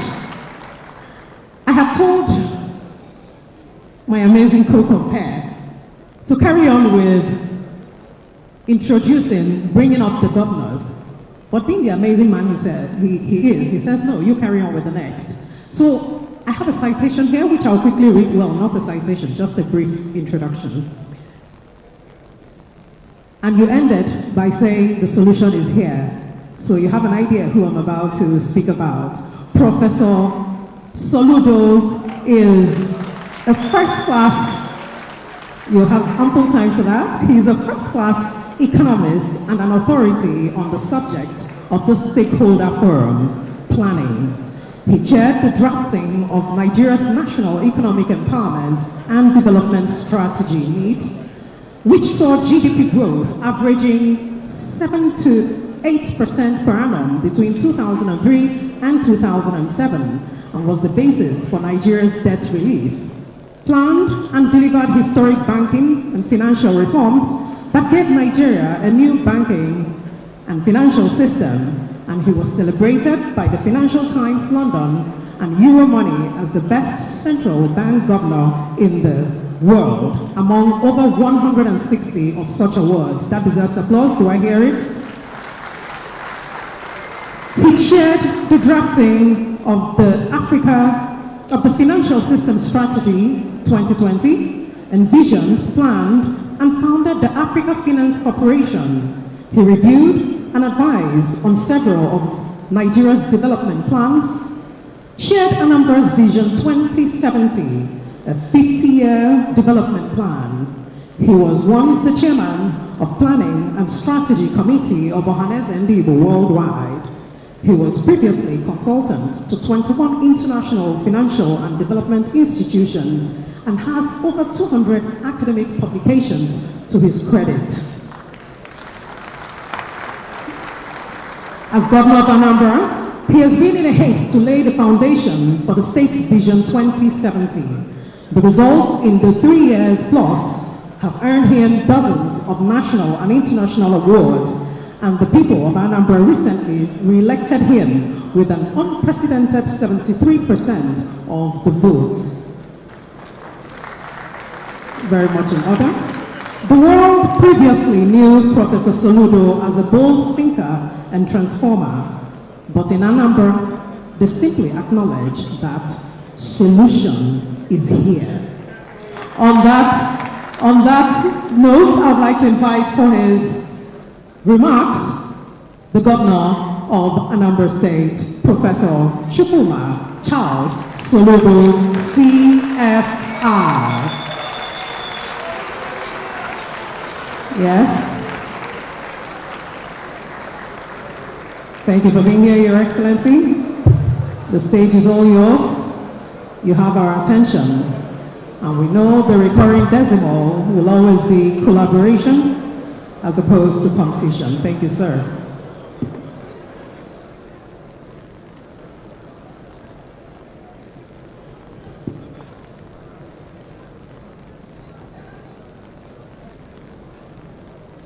Yeah, I've got 50 pages of paper to deliver.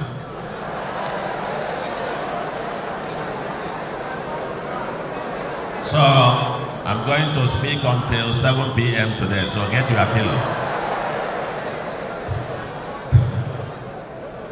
Your Excellency, the Vice President of the Federal Republic of Nigeria, Senator Kashim Shettima, GCON, thank you and welcome to the Southeast. I know my landlord, my brother governor, will do that more adequately, but just to say welcome home. Your Excellencies, the host governor, my brother, governor from Abia, Ebonyi, the Imo State, and all the other excellencies here, the president of Ohaneze Ndibo worldwide. I have to acknowledge that. That's our regular honorable ministers, members of the National Assembly, our law, spiritual and temporal, distinguished ladies and gentlemen. I have been assigned, I can say, 2 topics. The first one I prepared, I have quite about almost 20 slides. The second one I saw on arrival here. enterprise, innovation, and diaspora capital and drivers of a competitive Southeast. But after listening to all the presentations today, and having been through this road several times, and given the length of time already spent here today, I'm not going to waste more of your time. I will come down to a few specific nuggets, just to re-emphasize a few things and just to keep us firmly focused on why we are here and the kind of output and plan that we expect. I want to particularly thank Elsie, UNDP, for that keynote address. That was wonderful. And I want to ask Sedc, Mark and his team, to please pay attention to that particular keynote address, among others, and what my brother Governor Abia has given, the Imo, and so on, several of the presentations, the ministers who spoke, and so on and so forth. Please take them to heart. Very, very important nuggets there. I have come. First is goodwill message. To thank Sedc for organizing this. And second, to thank His Excellency Asiwaju Bola Ahmed Tinubu for finally giving to Ndi Igbo what we had clamored for decades, a Southeast Development Commission. It can appropriately be described as Ogogoa Ndi Igbo for this particular singular act. Just the first of it, we thank you immensely. And I'm very glad also to thank, I'm happy to thank also my colleague governors for everyone standing firm and together. A bold statement has been made today, unlike what happened in the past. And I said it because I have been through this before. I was once the chairman of Planning and Strategy Committee of Ohaneze Ndi Igbo, and we tried to do this. I had a committee of about 121 professionals from the Southeast in my committee, and we set out to produce some kind of a planning framework. But you know what? The Southeast governors could not meet, even for us to present what we had produced. Today, therefore, is history in the making. I don't think there is any time in our history where the governors are more united with a common vision that we must sing a new song. Thank you very much, my colleagues. For me, as a product of the former East Central State, the current Southeast region, or simply the former East Central State after the Civil War. I'm a product of that. I had my primary school in Ebonyi, the current Ebonyi now. It wasn't an Ebonyi state. I was taught by everyone. All my teachers come from the current 5 Southeast states. My primary 1, Mr. Agowa, from the current Imo. Primary 2, Mr. Odo, from the current Ebonyi. Primary 3, Mrs. Mebrim, now Dr. Mrs. Mebrim, she's still alive, from Imo. Now primary 4, Mr. Ago, from Udi, from the current Enugu. Primary 5, from Mr. Ngokwa, from Ngwa, the current Abia. And primary 6, Chukwulozie, from the current Anambra. And my principal, my headmaster, was Mr. Aichineke from Ihiala, who was headmaster in Ebonyi.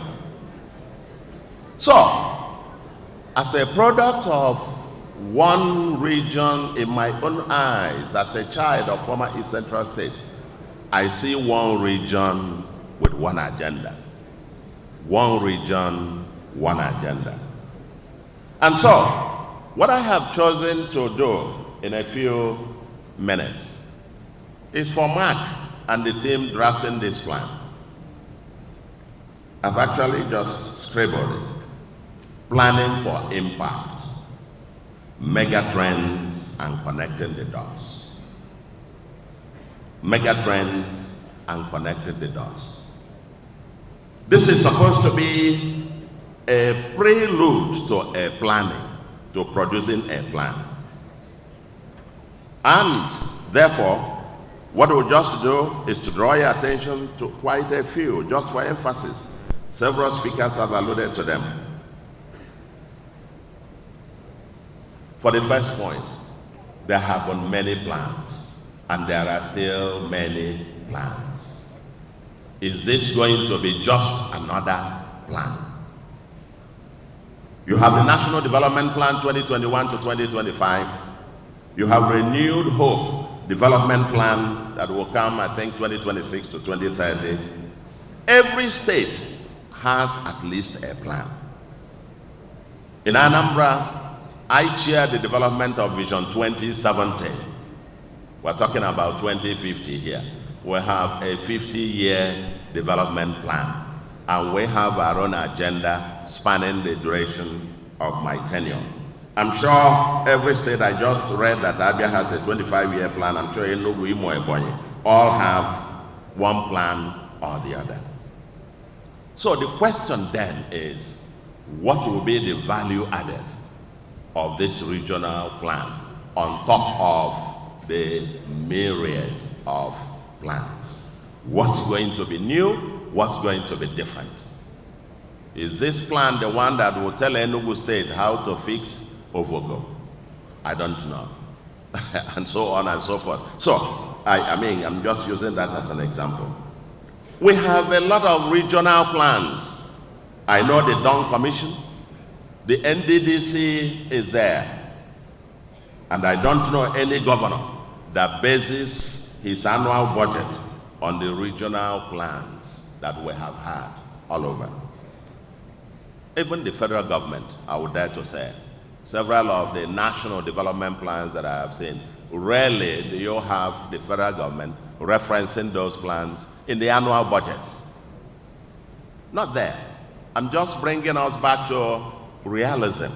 And that's a point that Elsie did make about political cycles and the nature of planning in a democratic context.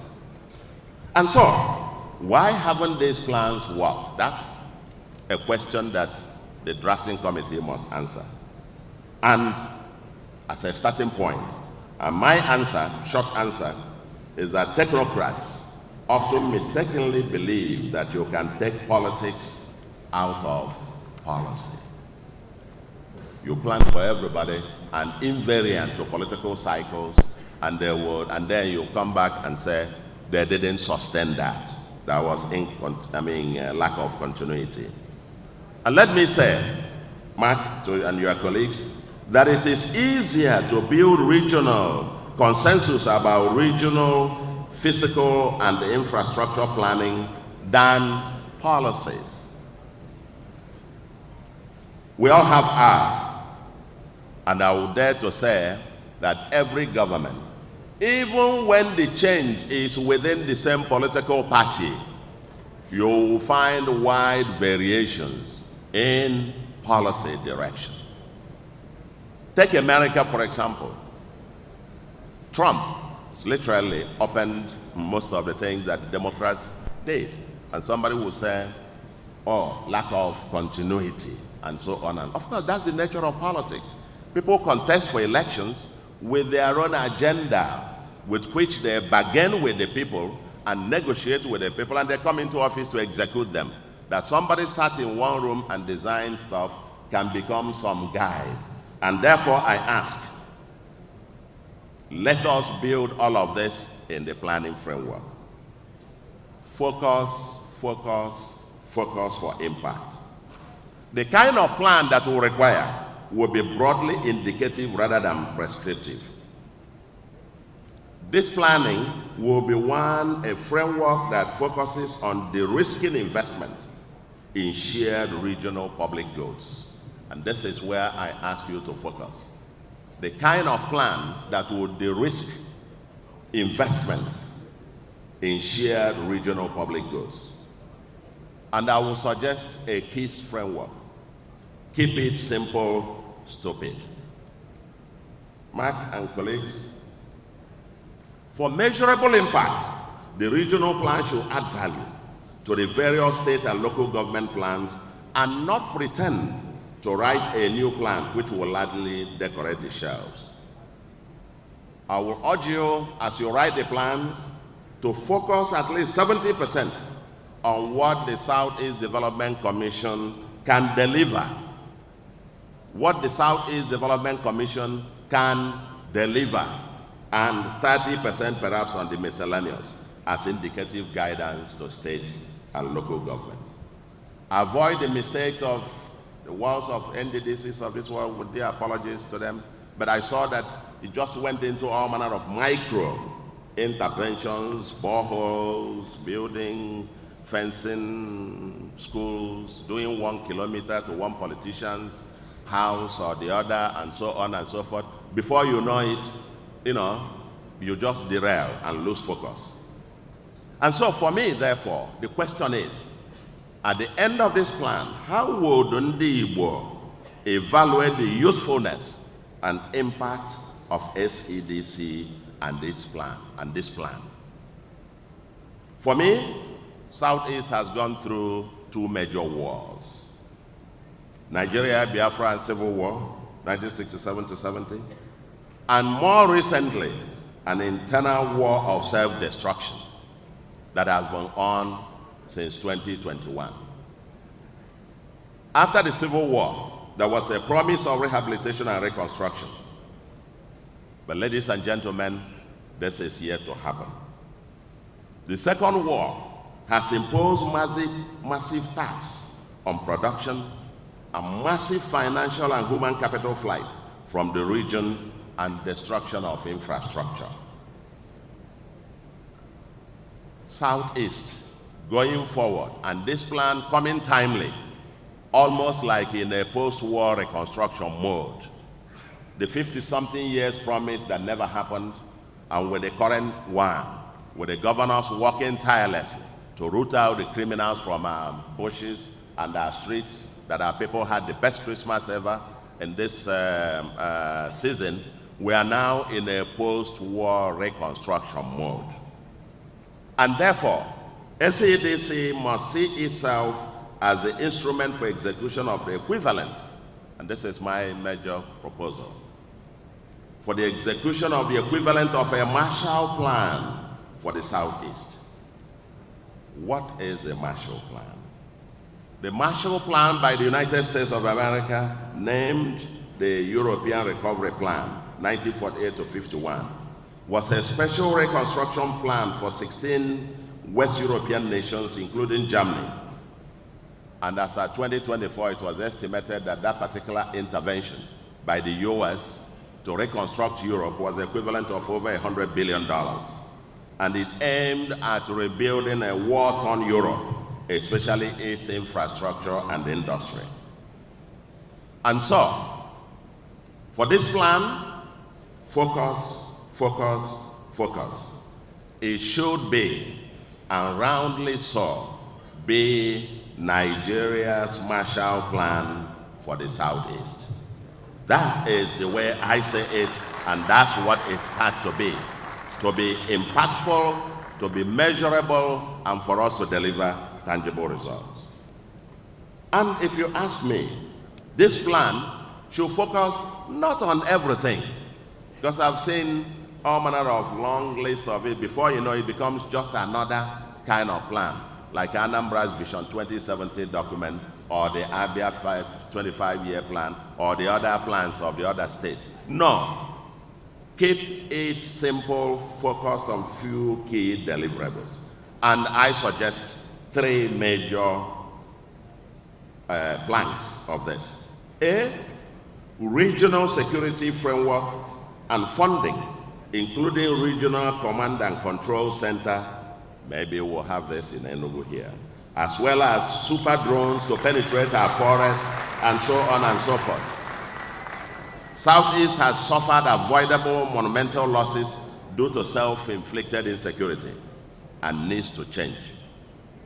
For the first time in 5 years, well, finally, Onitsha main market is now open on Mondays.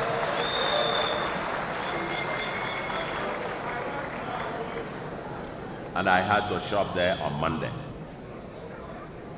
Number 2, security. That's the full architecture on its own. Because as man and as the private sector, MDUBA told us, peace, security is the foundation for everything else to happen. So we must invest in regional security. Regional security. Number 2 is super interstate infrastructure. Here, I say regional railways and regional highways connecting major cities and state capitals. Regional railways and highways connecting major cities and state capitals. Then regional gas pipelines through power plants and river sea ports. River or stroke seaport. When Mr. President visited Anambra on 8 May 2025, among other things, I requested for the inclusion of the Southeast in the National Rail and Gas Master Plan, as well as dredging of River Niger for the Onitsha River Port to become operational. And he approved. He approved there on the spot. Now SEDC should follow up and make this happen soon. And the third pillar is the institutional framework to get this for coordination and collaboration, for peer learning and review based upon best practices and group action, with the SEDC or the Southeast Governors Forum, or perhaps some kind of a quasi-centralized political union of the 5 states to coordinate and collaborate. This is a conversation that the governors must have. In other words, put it simply, in today's world of technology, where you have some of these things going, just ask ChatGPT. Ask it what is it that it will take for Southeast to move. Guess what? Listed just 3. ChatGPT. What is it? It said the 3 big changes that will genuinely flip the Southeast into a developed competitive region within a generation are, quote, regional economic integration and the integration of large common infrastructure, security and rule of law reset, and industrial and skills re-engineering from trading to making, end of quote. That's ChatGPT. So the plan is there. Just let us get it happen. So, from an economic point of view, the Southeast is already beyond the common market. It is a part of what we call in economics an economic and monetary union called Nigeria. An economic and monetary union is where you have a common currency, elimination of tariffs and trade barriers, free movement of goods and persons, common standards imposed by Standard Organization of Nigeria and NAFDAC, etc. When you have this, you already have a common market. But if you know, in our respective states, even in our respective states, there are places within the states that are not integrated because of lack of infrastructure to those places. We already have free movement of goods and persons across borders in the Southeast. So it is, economically speaking, a common market. But what is missing is a robust agenda to greatly lower the intrastate and intra-regional transaction costs and costs of doing business through massive infrastructure transformation and security cum rule of law. So give us this plan to deliver the Marshall Plan equivalent for the Southeast, and within 5 years, and in 25 years' time, 2050, Southeast will become Nigeria's sustainable economic powerhouse. There is a full section where I talk about connecting the dots, because Southeast is not an island. Economically speaking, the Southeast is an insignificant part of the national and global economy. Our wealth is largely outside of the Southeast, sadly. The world won't adjust to us. Rather, we will be largely impacted by the trends elsewhere, or we opportunistically position to take advantage of the headwinds around the world. So, I will suggest to you that as you do this plan, part of what will become guidance to us as we do in terms of spatial planning, whether we're what I mean spatial, I mean S-P-A-T-I, I don't know how is that spatial or spatial or however you call it.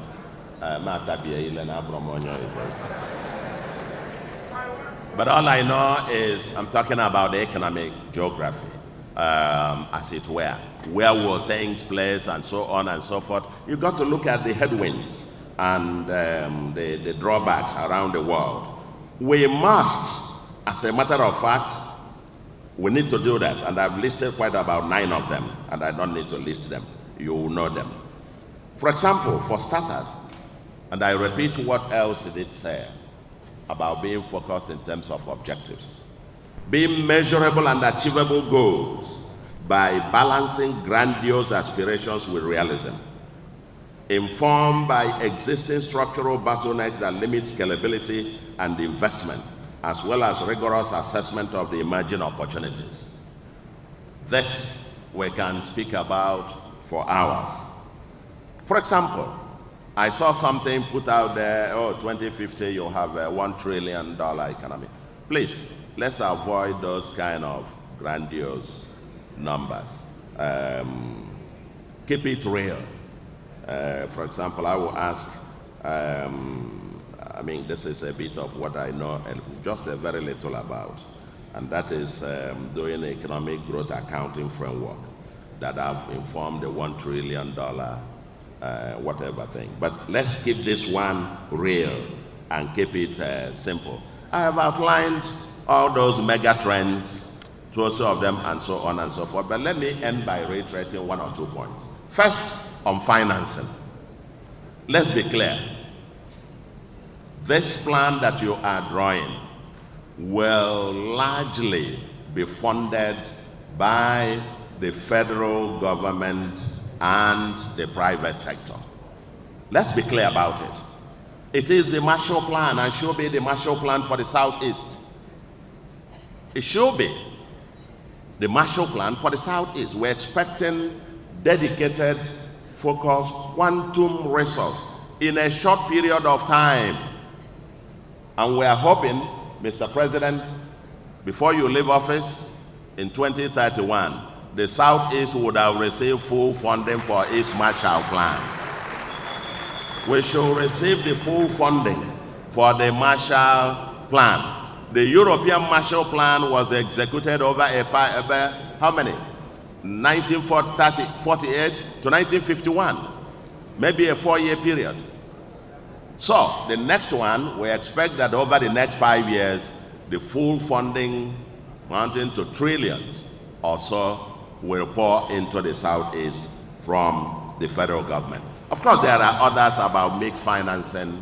You asked me to talk about diaspora finance and all of those. I'm glad you have set up the equivalent of Anambra Development and Investment Commission, Corporation, and so on at the regional level to mobilize the other funding, stop green funds and so on and so forth. But on our part as governors, we also collaborate and cooperate. We are the owners. We are the beneficiaries. For example, if you are doing your rail line tomorrow, the right of way, the states will have to provide the right of way. In Anambra, we hired the CPCS of Canada, and we've developed an internal rail master plan for Anambra. But now we are waiting for the funding, $1.something billion US, and I hope you are coming with that. We have other ways that we collaborate through strategic partnerships. States were doing dualizing highways that link to borders. If I take mine, I have taken one now from Amawabia to Uga to Akokwa, and the governor of Imo is taking it from there, going down.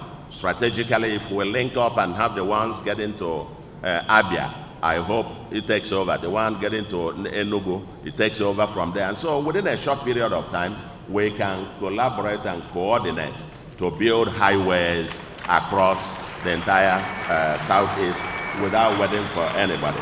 We need to come together. We need to come together. And so the Southeast Governors Forum will be very, very instrumental in giving life to this program. But like I always said, not grammar again. I have seen many of these plans. Dozens, less than 10% with impact. This one must not be another one. This is an agenda with a deadline, and speed is of essence. Give us the Marshall Plan for the Southeast, not too much grammar, no fancy graphs and charts or grandiose feel-good targets.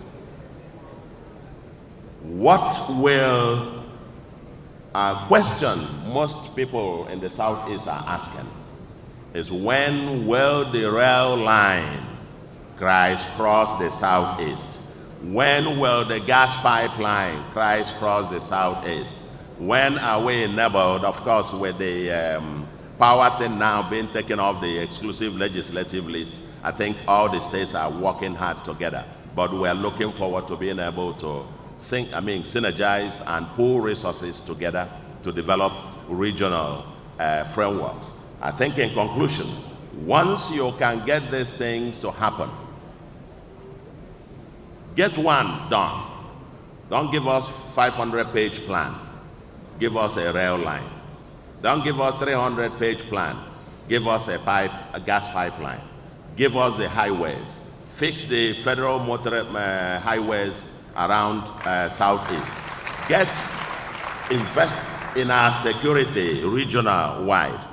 And then that's the only way the over 35 million Ndibo will feel that this particular opportunity is not wasted. Thank you very much, and God bless you.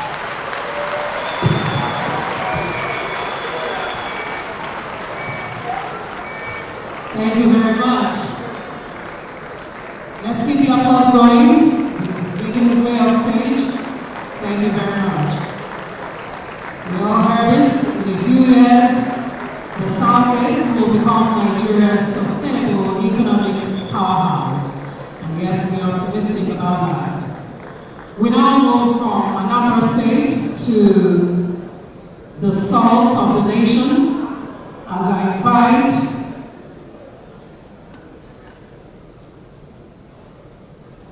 from Anambra State to the salt of the nation, as I invite a man whose leadership continues to deepen the foundations of development and unity in Ebonyi State.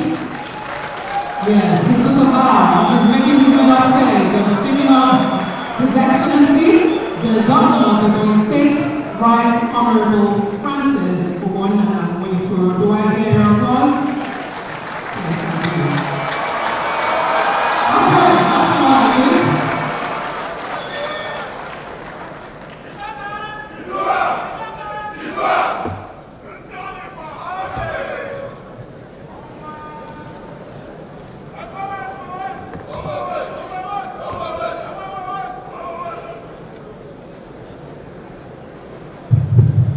Thank you very much. Your Excellency, the Vice President of the Federal Republic of Nigeria, Your Excellency, distinguished Senator Kashim Shettim, the host governor of this great event, the Governor of Enugu State, distinguished Excellencies, the governors from the southeastern Nigeria, let me stand on the protocol well established.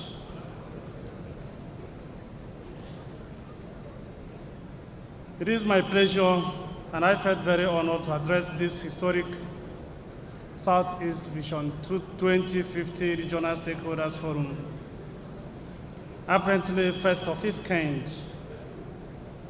I commend the President of the Federal Republic of Nigeria, President Bola Ahmed Tinubu, GCFR, who is ably represented in this great occasion by our dear brother, friend, a leader, an icon, the Vice President Kashim Shettima, GCON.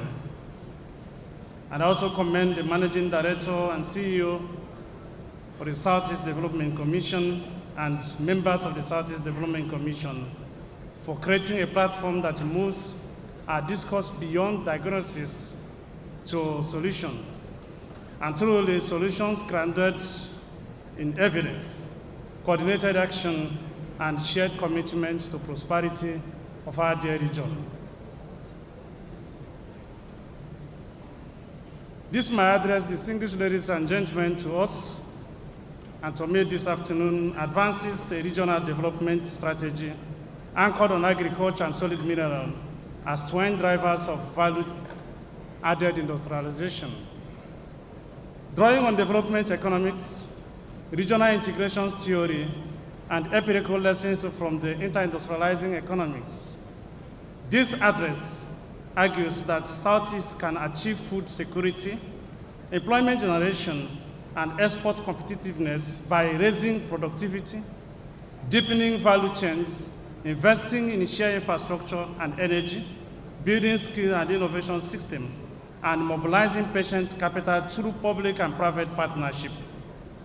The address also proposes actionable policy instruments, institutional arrangement, and safeguard for sustainable and inclusion under the Southeast Vision 2050 framework. The rationale for the regional strategy. The Southeast entrepreneurial culture, its dense human capital and resource endowment position the region for accelerated transformation. Sadly, fragmentations of markets and policies, under-industrializations and exposures to climate and microeconomic shocks constrains regions' growth. Not a sit-at-home order that are gradually phasing out as many apologetic have misconstrued. I think these are the reasons this discourse is apt and timely. The moment therefore called for a regional compact, one that aligns agriculture and solid mineral. I'm talking about my area of strength as the governor of Ebonyi State. With manufacturing, logistics, and services for the region's best interests, I am very happy that governors are here because analytical framework structure transformation and regional industrial policies begins and stop on their table. This structural transformations entails locating labor and capitals from low productivity activities to high productivity manufacturing and modern services. This will ensure productivity growth through technology adoption and scale. Also, value addition via processing and manufacturing cluster, market integrations with efficient logistics and standards, institutions and coordinations that reduce uncertainty and transaction costs, inclusions and sustainability to ensure political and social durability are very critical pathway. Suffice it then to say that an agro and soil and solid minerals-led pathway align with enabling backward and forward leakage across the regional economy. How do we feed the Southeast? How do we feed the Southeast in the national in question? These are the questions that only Ebonyi can answer.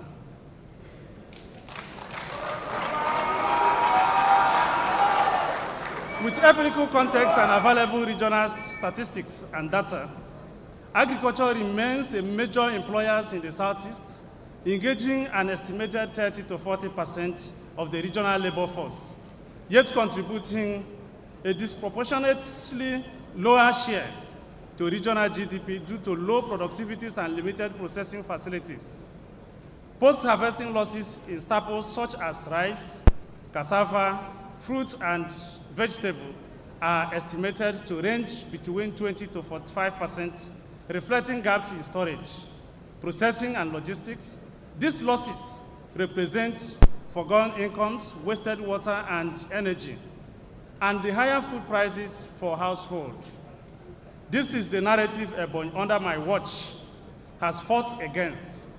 We have reactivated various agencies, ALDA, Agricultural Land Development Agency, Ebonyi State Agricultural Development Program, because the GMD Zenith Bank, GMD UBA Bank talks about what we can do for the corporate organization. We have a land, we have a programs, and we have prepared our land for your investment. Procure tractors and other farm implements. This has become a major boost to agriculture in Ebonyi State, for instance. We are deliberate in revamping agriculture. This step is informing by our understanding that food demand in the Southeast is rising rapidly due to the population growth, urbanization, and changing diets. Therefore, without deliberate investment in productivities and agro-processing, the region risks deepening food import dependency and inflationary pressure. Conversely, closing yield gaps and processing deficits could generate hundreds of thousands of jobs across farming, logistics, packaging, and manufacturing. The Abakaliki rice, which you all know, has undergone serious modernization, including its management of a whole.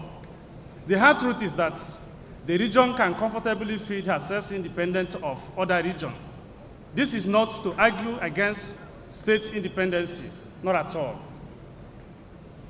The Southeast agroecology supports rice, cassava, yam, maize, oil palm, vegetable, fruits, poultry, aquaculture, and livestock. And the Ebonyi State offers a practical case study in leveraging cooperative advantage through targeted investment in irrigations, which is being worked on by our dear government.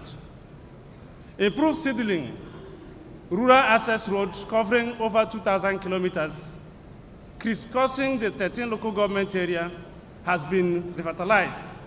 The revival and the improvement of our rice mills capacity, Ebonyi has strengthened its position as a rice-producing hub.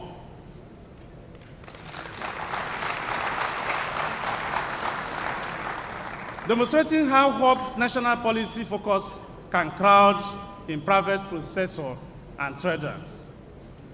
We, with the Ebonyi experiments successfully conducted, it means when government de-risk productions through infrastructure and extension services, the people expand with processing, storage, and market integration. This is why everyone is talking about Abakaliki rice today, from 1940. More so, priority interventions to drive this vision must include land administration reform, improved seed system, fertilizer blending tailored to soil profiles, mechanizations and irrigation, extension services enhanced. Evidence suggests that even modest productivity gains of 20 to 30% can significantly lower food price and raise rural incomes when combined with access to markets. The case of ADA and Ebadebt mentioned earlier are steps we have taken and believe strongly it should be mass poured across the region. As leaders, we must recognize that food security is inseparable from processing capacity. And so clustered agro-industrial parks should be created. We are making frantic efforts to fully automate the issue of farm, possibly before we draw the curtains of our first term in office. This, if finally commenced and completed, will process agro-value chain, cassava starch and ethanol plants, oil palm refinery, and oleochemicals, fruits and vegetables cold chain, feed mill, hatchery, and protein processing facilities. We are also linking communities geographically and politically, sociologically connected kit and kin in Oju local government area of Benue State. There we are doing about 210-meter bridge linking us to Oju local government area for Ebonyi State. The integration of rice productions with mining, packaging, and the regional distributions illustrates how value chain coordination multiply employment and fiscal revenue. I recommend this Ebonyi model to all of us in this region. In the area of solid mineral, another edge of the regions as it actualized its vision 2050 is the huge deposit of solid mineral. The Southeast hosts commercially viable deposit of lead, zinc, limestone, gypsum, salt, granite, and other industrial minerals. Naturally or nationally, the solid mineral sector contributes less than 1% of the GDP, despite Nigeria's vast reserves. This highlights an enormous opportunity for value creations through formalization and downstream processing. For the Southeast, mineral linked to constructions and agro inputs are particularly strategic. This is what we have done in Ebonyi State. Ebonyi State is richly endowed with lead, zinc, limestone, soil, and granite. Historically, these resources were extracted in artisanal and informal ways, thus yielding limited public revenue and significantly environmental risk. Under investor screening, community engagement, and environmental standards, with the explicit goal of linking extractions to local processing, this is our wish, but temporarily encumbered, given that licensing is an exclusive preserved of the federal government, who is responsible for giving license to extractors. Our roadmap is anchored on the strategic vision of establishing at least a cement factory for the state once the Nkalegu cement factory is now rested. This will be done before we draw the curtain of our second term in 2021 by the special grace of God. We are actualizing this vision because of our proximity to cement raw materials, limestone and gypsum. Additionally, we are working towards processing lead, zinc, to feed metal fabrications and salt resources to supply food processing and chemical industries. This approach transforms minerals from isolated extraction points into anchors of industrial ecosystem.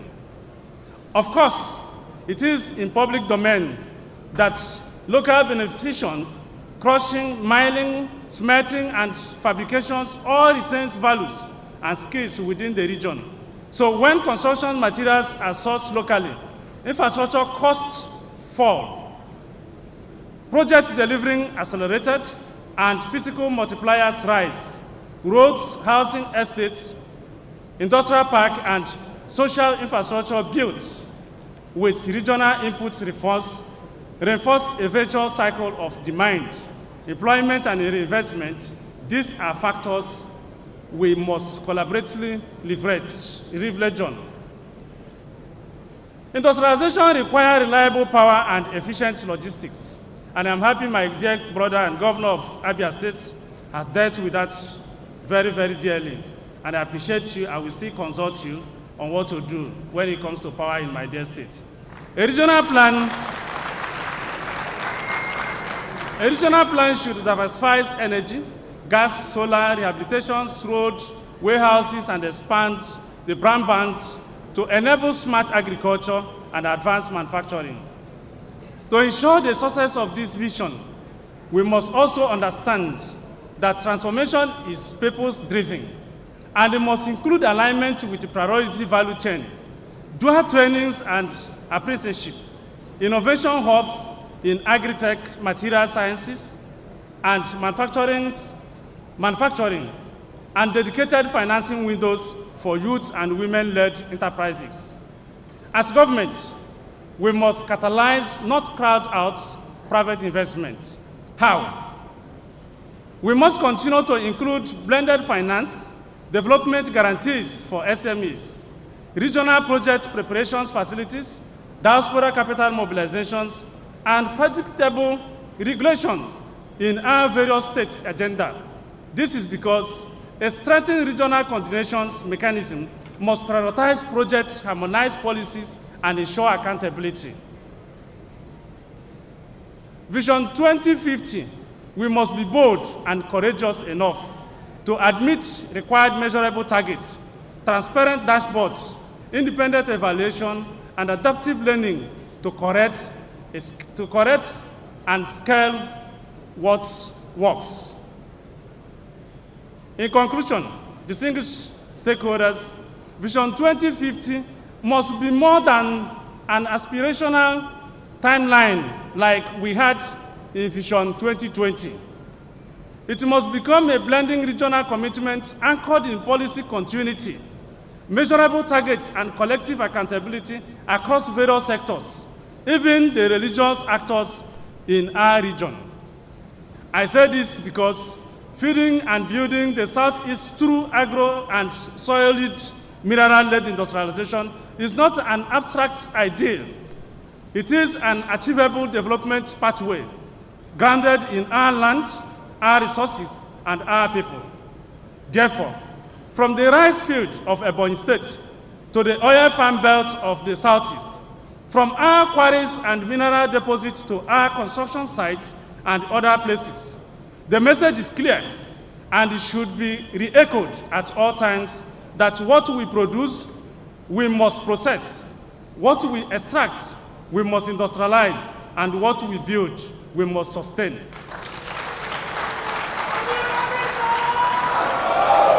Recommendation, distinguished ladies and gentlemen. As Governor of Ebonyi State Southeast Geopolitical Zone, I hereby affirm a Vision 2050 regional pledge on behalf of the government of Ebonyi State to prioritize agriculture and solid minerals as strategic input for industrial growth, not as ends in themselves, to invest in shared regional infrastructure, energy transport, logistics, and digital systems that lower costs and rise competitiveness, to place the youth, women, and skill development at the center of our industrial strategy, to uphold environmental stewardship, community participations, and social inclusion as non-negotiable pillar of development, to work with sister states, the private sector, academia, media, and development partners to industrialize regional coordination beyond political circle. I call on fellow governors of the southeastern Nigeria, especially many are here, legislators, traditional institutions, our leaders, investors, scholars, and other enterprising youths to adopt this pledge not as a rhetoric, but as a regional development compass. And if we act with unity of purpose, discipline of policy, and courage of execution, the Southeast will, by 2050, stand as a region that feeds itself, build with its own resources, employ its youth, and compete confidently with Nigeria and the global economy. Thank you very much.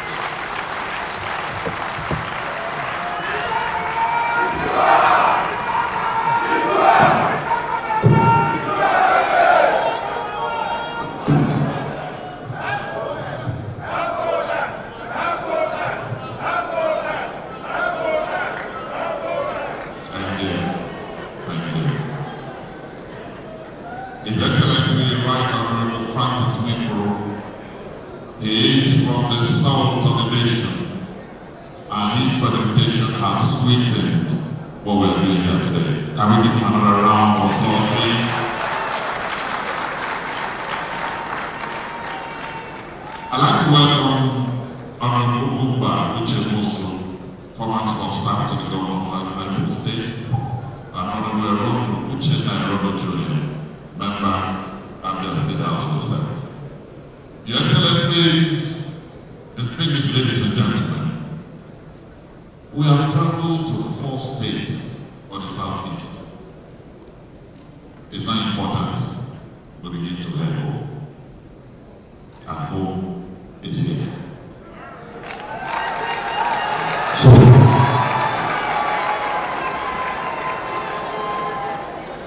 you know, the governor of the state don't mind the noise around the public.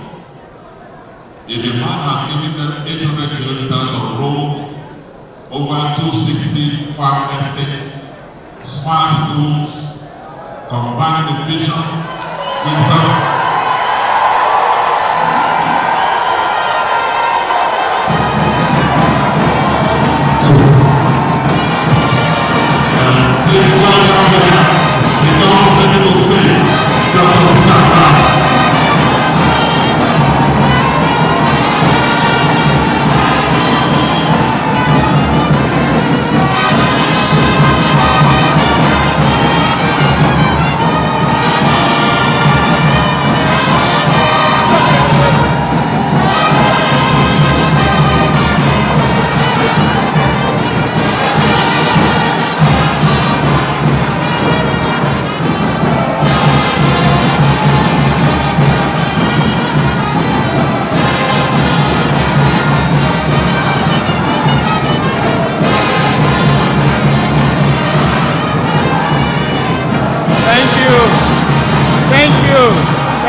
Thank you very much. Thank you.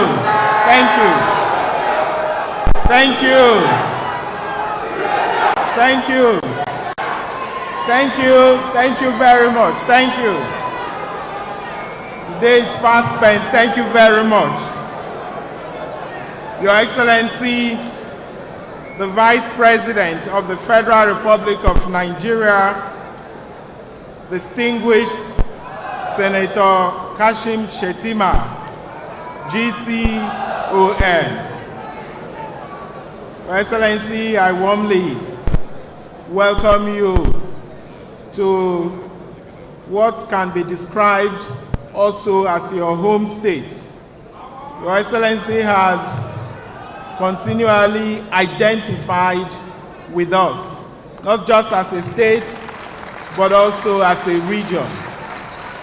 You have not only identified with us in form, look at the way you are dressed, showing that you are one of us.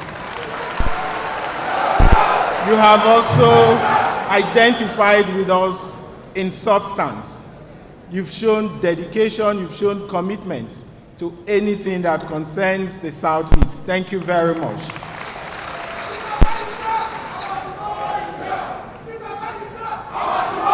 Your Excellency, the Governor of Ebonyi State, Right Honorable Francis Mwifuru. Your Excellency, the Governor of Anambra State, Professor Chukwuma C. Soludo. Your Excellency, the Governor of Abia State, Dr. Alex Oti. Your Excellency, the Governor of Imo State, ably represented by the Speaker of Imo State House of Assembly, Right Honorable Chike Olembe. The Speaker of the House of Representatives, Federal Republic of Nigeria, ably represented by the Leader of the House, Professor Julius Inhombere. The Deputy Speaker of the House of Representatives, ably represented by Professor Paul Nnamchi. The High Commissioner of Kenya, here with us, His Excellency Isaac Parashima, the Chairman of the Southeast Development Commission, Chief Emeka Nwogu.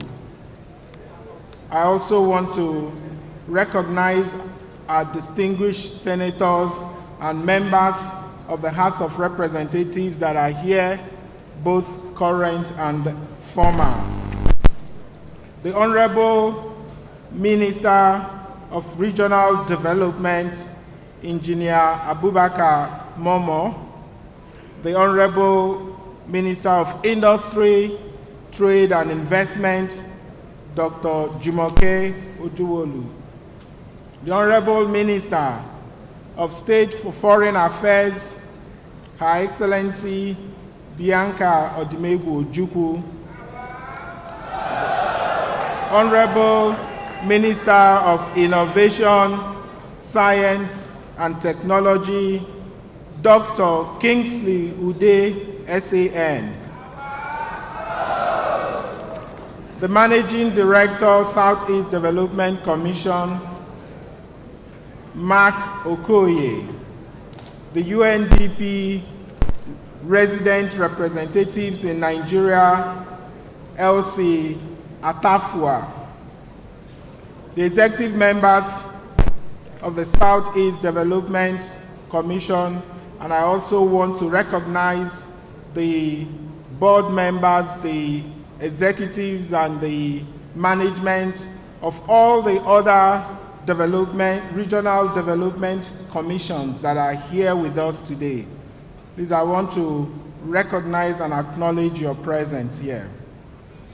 The President General Ohaneze Ndigbo, Senator John Azuta Mbata, the Catholic Bishop of Awka Diocese, His Lordship Most Reverend Paulinus Eze Okafor, the Chairman of Enugu State Traditional Rulers Council, His Royal Majesty Igwe Samuel Asadu.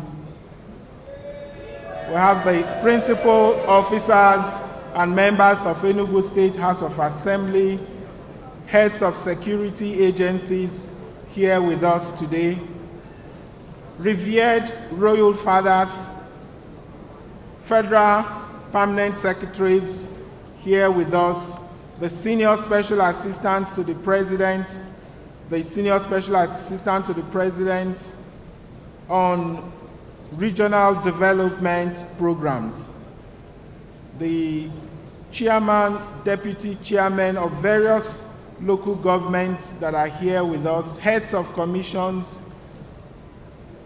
boards, institutions, agencies, and parastatals, captains of industries, distinguished guests, members of the press, ladies and gentlemen. I welcome you all to the historic city of Enugu, a fitting venue for this forum. I welcome you to a conversation that is no longer optional. I am honored to host you here for the Southeast Vision 2050 Regional Stakeholders Forum. Indeed, coming barely 1 week after the signing of the concessioning agreement of the Akano Ibiam International Airport. And I think it's important to put this in context because this is quite significant. We are here to talk about regional development. And one of the key enablers of regional development is access, movement. And my colleague from Anambra had said so much about the importance of building a common market or a unified market, which, by the way, is what I've been asked to do here today, to reimagine Southeast as a unified economic bloc.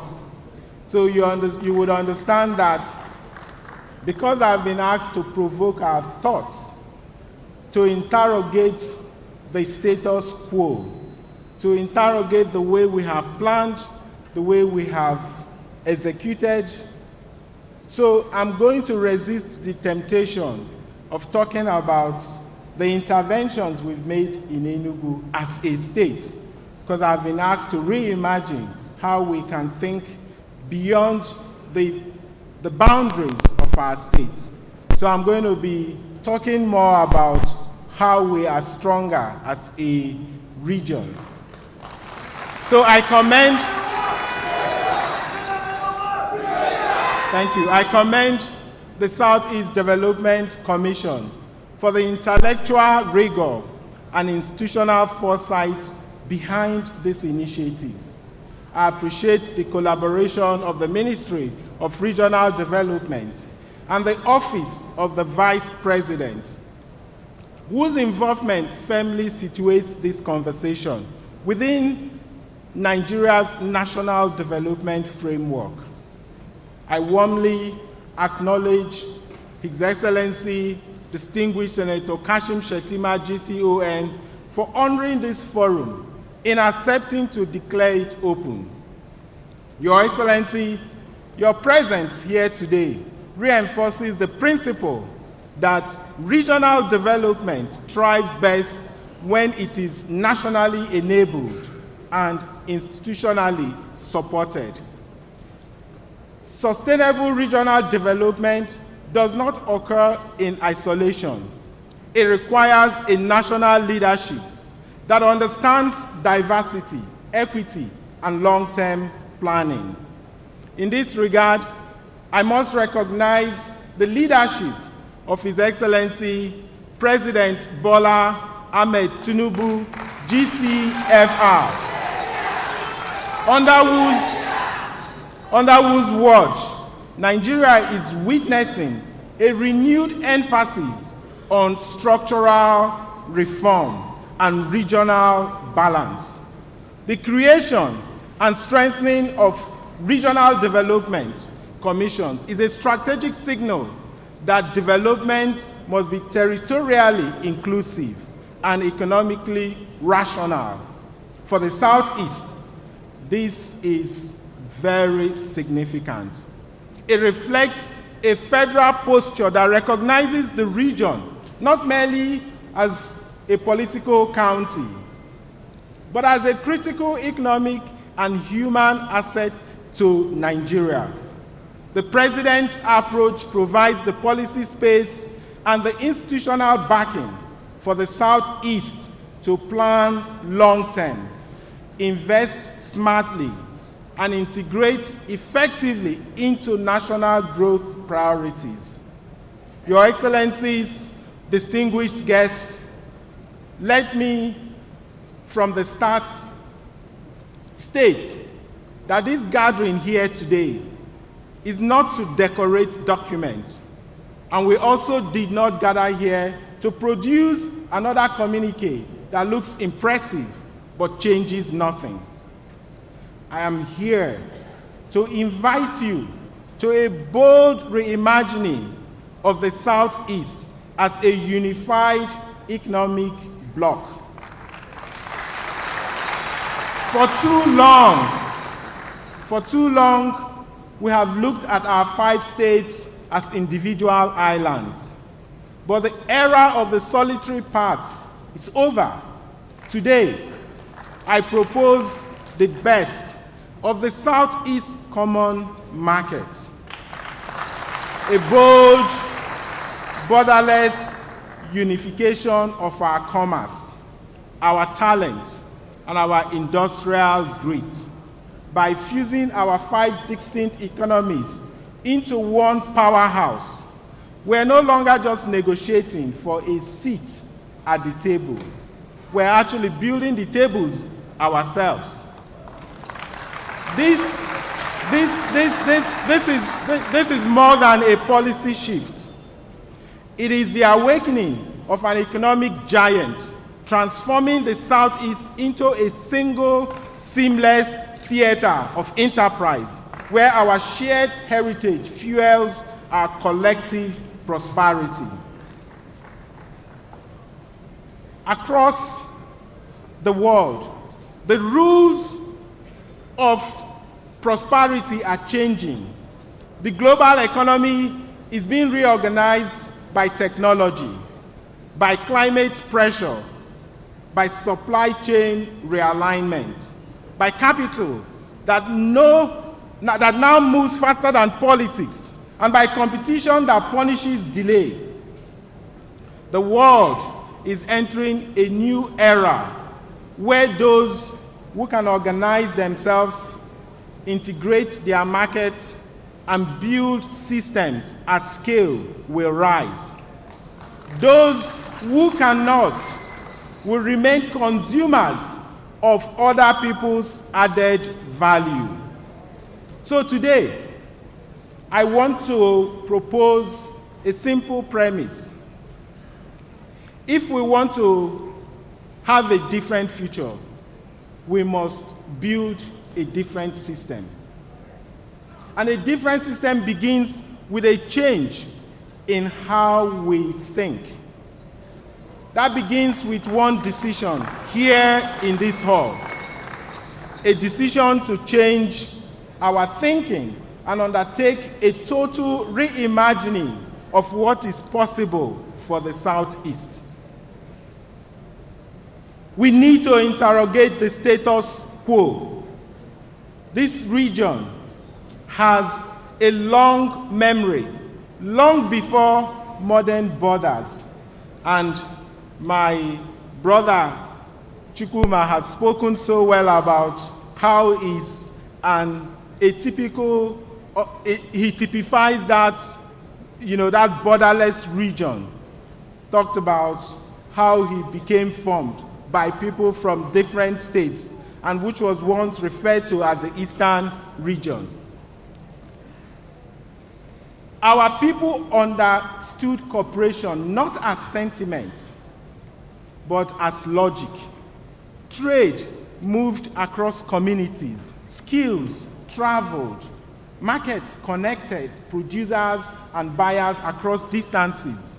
Identity was common, and our purpose was shared. No one waited for permission to collaborate, because collaboration was how life worked. That instinct did not disappear, but it was interrupted by the creation of separate administrative states. Today, we feel the consequences. We are culturally aligned, but structurally fragmented. Energetic, but underscaled. Ambitious, but often operating below our collective potential. That fragmentation is no longer a historic footnote. It has become a present-day constraint. The world we are operating in now is unforgiving of disconnection and lack of unity. The global economy does not reward isolated efforts. It rewards regions that can coordinate infrastructure, align skills with industry, move goods efficiently, mobilize capital at scale, and present a clear, credible proposition to investors and their own people. Nigeria itself is under pressure to make this transition, where challenge, youth unemployment, security challenges, fiscal constraints are forcing us to do the reckoning, and you can see the bold initiative of the renewed hope, the initiative that has seen our macro pressures easing off and doing what, if you look at the macro indicators, were largely stabilized. And now there is a serious work going on to get those benefits, those achievements we have at the macro indicator level percolate at the micro level, at the household level, and the president and his team are working tirelessly to accomplish that. So we can see that the bold policies of this administration is yielding visible progress and tangible results. And within that national system, every region must now answer a hard question. How do we contribute to growth? The president has a target of a 1 trillion economy by 2030. That is not going to come from top bottom. It's going to be built from the peripheral. It's going to come from the subnationals. And it will not happen at scale if we don't integrate on a regional basis. And that is why this is very important. The Southeast cannot answer that question by acting as 5 parallel actors. We see the cost already, even if it arrives quietly. Our young people are not living because they lack pride. They are living because they lack systems that can hold their ambition. Businesses grow but struggle to scale beyond narrow limits. Investors circle but hesitate. Inefficiency fills the gaps that coordination should have closed. Imagine a Southeast where we have build unicorn, where we have great startups, where we have